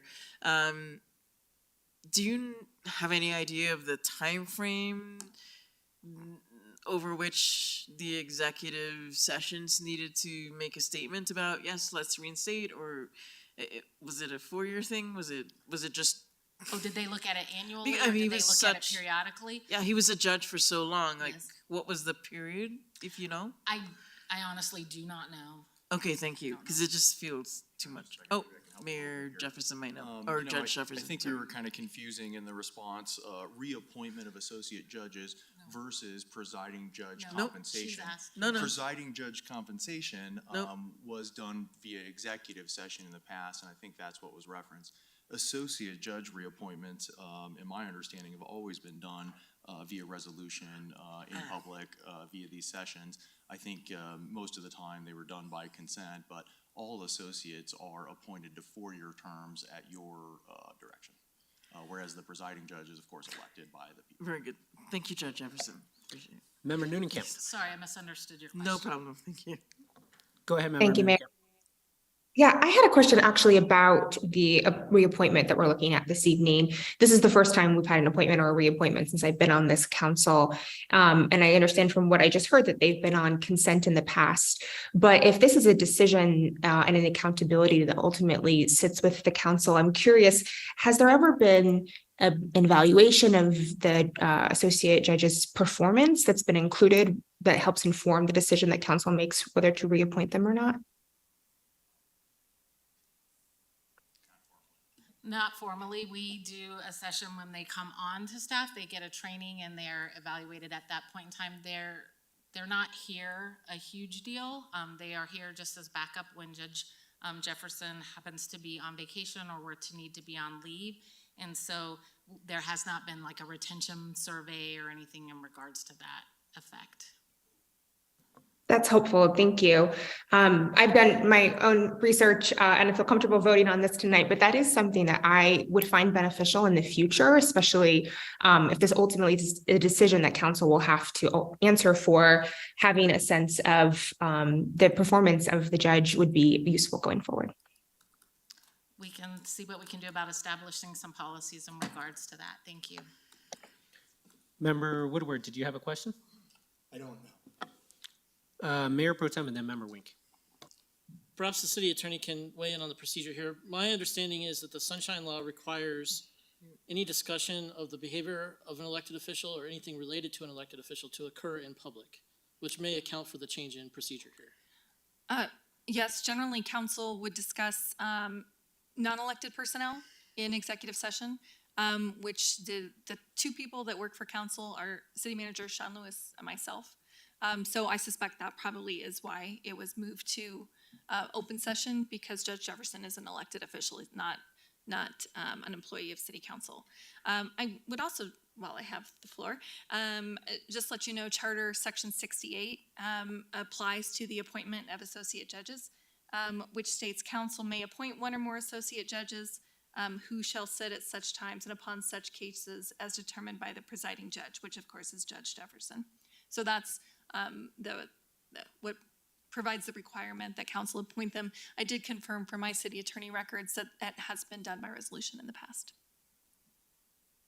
Thank you, City Attorney. Member Wink. I'm all right, Mayor. Thank you. Perfect.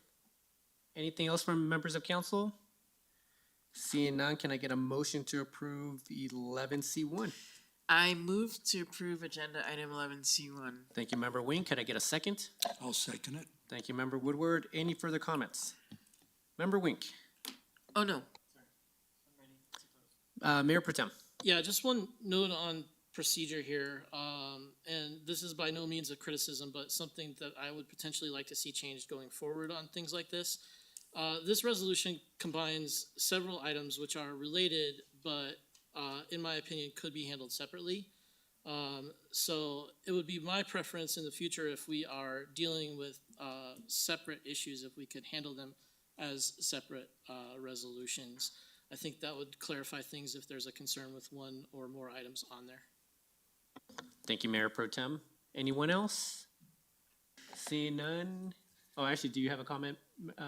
I absolutely 100%, thank you, Mayor, agree with Mayor Pro Tem Ward. It seemed there are maybe 3 issues that maybe should have been handled a little bit separately. Just moving forward. Thank you, Member Would have Wink. been best for us. Member Woodward?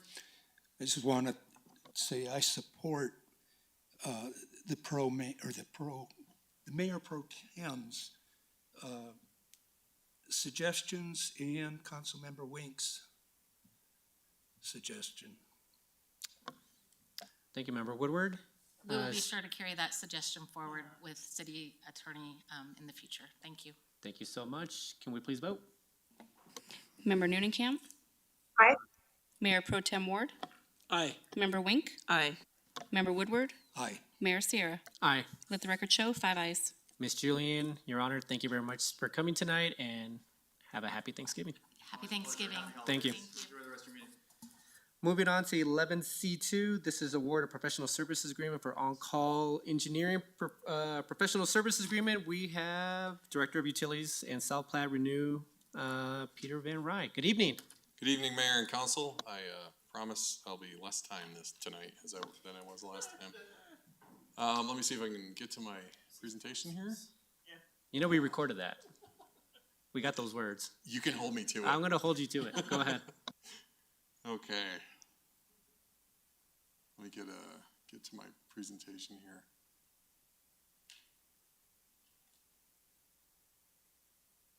Pardon me here. Oh, there we go.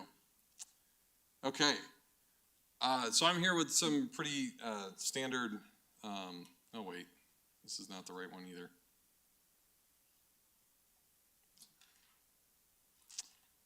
My apologies. Maybe I was wrong in my. Did we have them in? Yeah, I was going to say. There we go. Okay, so these are, I'm here tonight to present some renewals for engineering contracts that we have put in place, and they're professional services agreements.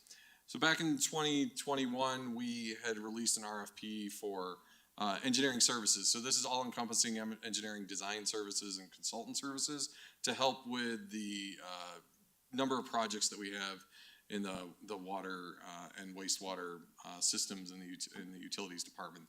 We had 11 proposals submitted. We interviewed and selected 4 consultants, and you see the 4 consultants here: Carollo, Hazen, HDR, and Jacobs. And so we established with those. These are the projects that we undertook with those contracts over the last year. A single point of failure at the Allen plant. That's trying to find critical points that if we have a failure, it really affects our ability to produce water. Drawings and specifications, development review, sanitary sewer design, water design, and then some infrastructure evaluation for our Boreas ditch system, which is up at the top of Boreas Pass. These contracts, when they originally were set up in multiple different times. What we're trying to do is get them on an annual calendar year cycle, and so that's why we're bringing them now so that we can initiate them for the next calendar year. Next year, we plan to utilize them for the work you see here: construction administration and inspection. We don't have enough construction yet to hire a full-time construction person yet. We may at the future. We do have an approved position for that, but we just haven't ramped up to actual construction yet. We're still in a lot of design work right now. Modeling and hydraulic analysis, design specifications, regulatory compliance support is a big one that we've been leaning on our consultants for. Because we have some regulatory support in-house now. We hired a new position. However, we have a lot of programmatic aspects of regulatory support that we utilize this specialized expertise for, and then general engineering support. You can see the original contracts were for $90,000. We had a small change order on the Hazen and Sawyer one that bumped it up to $92,000. Given the amount of work that we foresee ramping up over the next year. We bumped these all to $200,000. They've all performed very well for us, and so we are in a, this is a renewal of that professional services agreement. This is not a guarantee of $200,000 worth of work. This is an upper limit of $200,000, and then we'll issue task orders as they come about. And oftentimes we'll send task orders to a couple different consultants to see who has the best approach or the best pricing. But this is really just establishes the agreement so that we can issue work up to $200,000.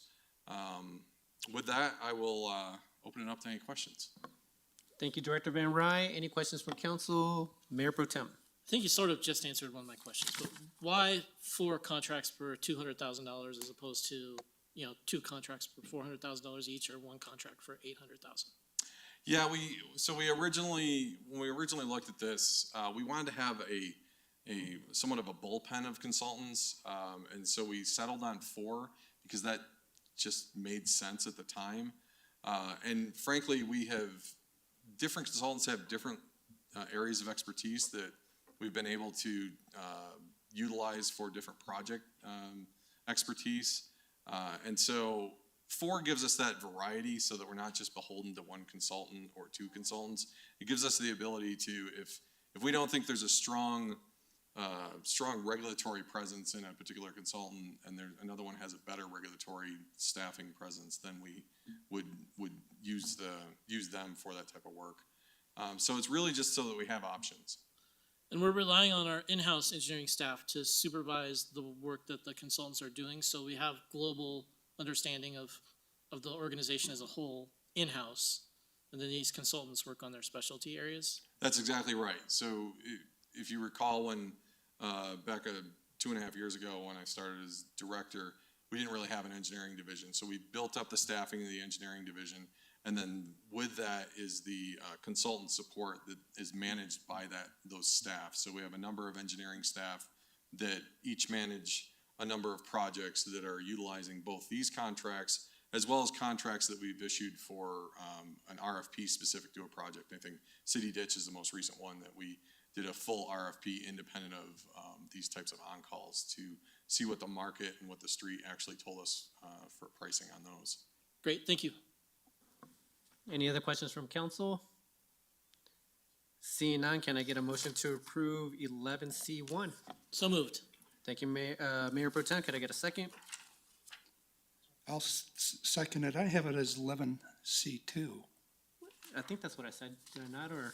I heard you say Okay. C1. Well, yeah, 11C2. So thank you for the second, Member Woodward. Any further comments?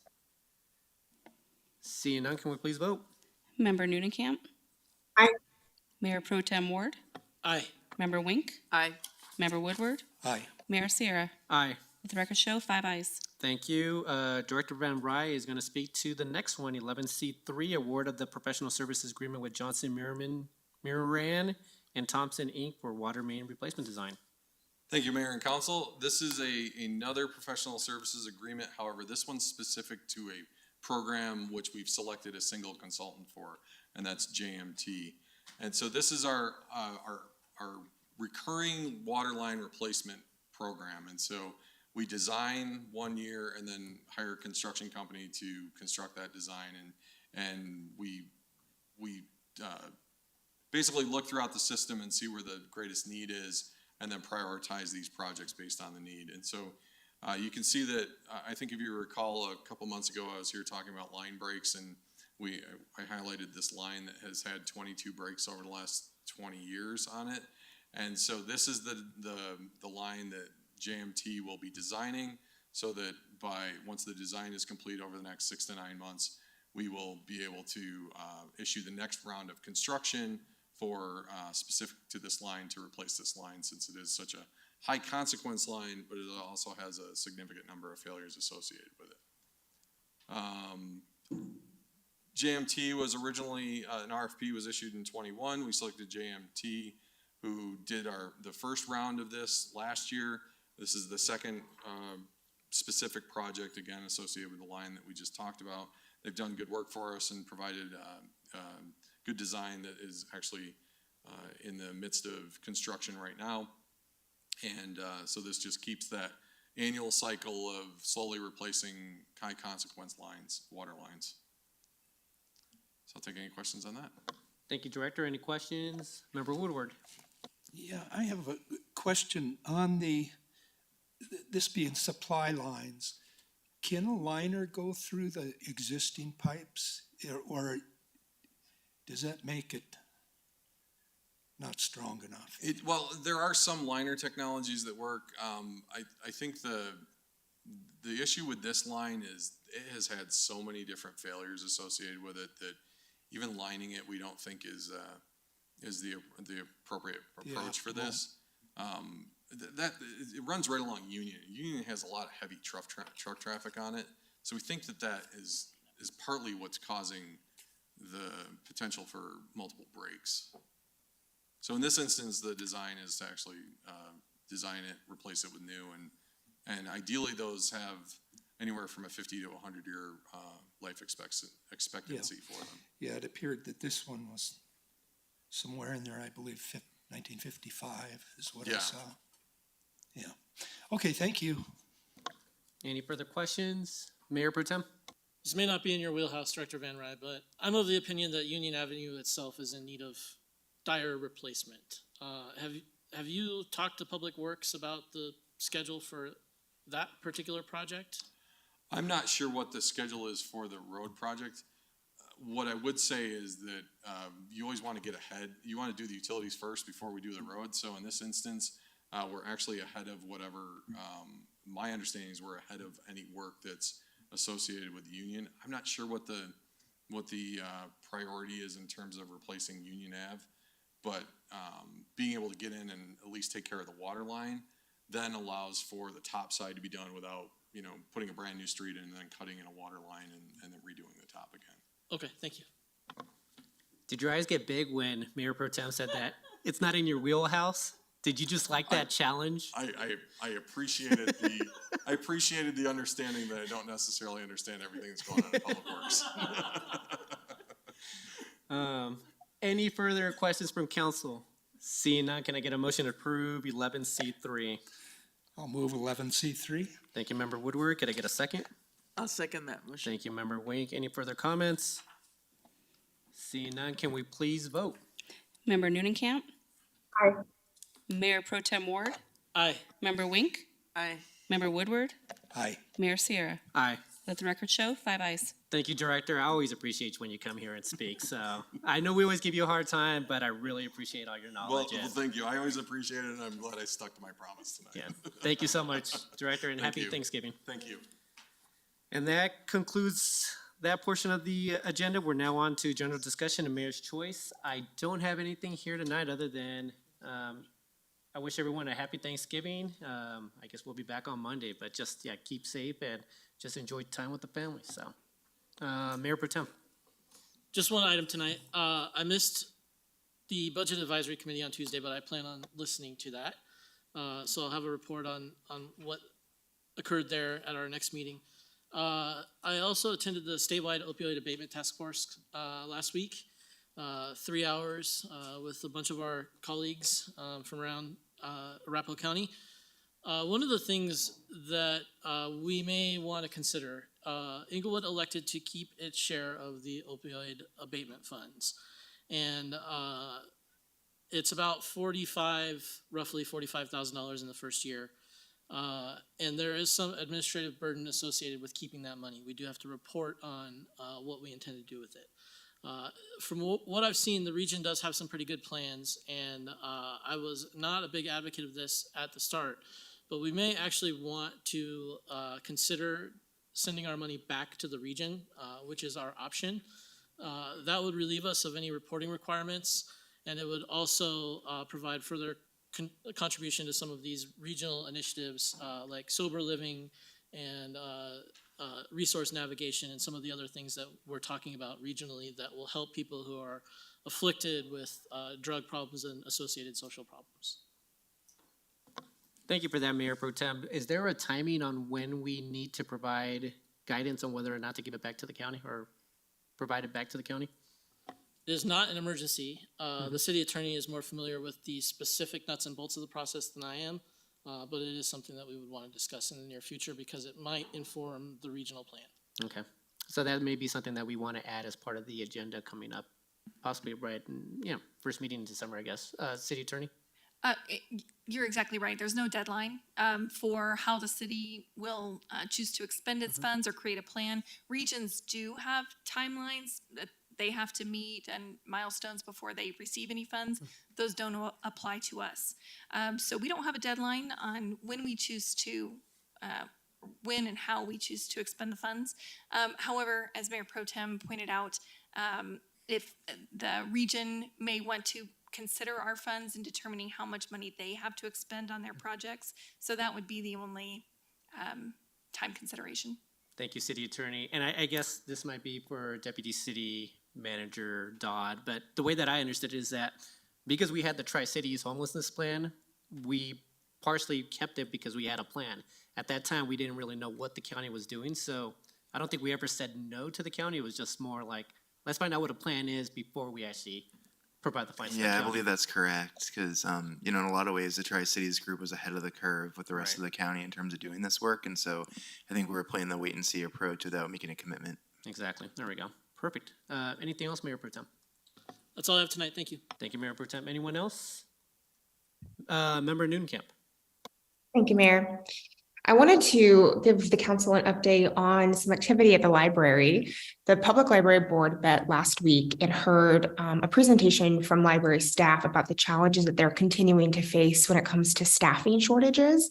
And frankly, their inability to keep the library staffed at safe levels 7 days a week. And so the library board did vote last week to support the library closing on Sundays through the end of the year to help alleviate some of that kind of critical need. And I'm sure you saw the communication from the city communicating that to the community through the end of the year.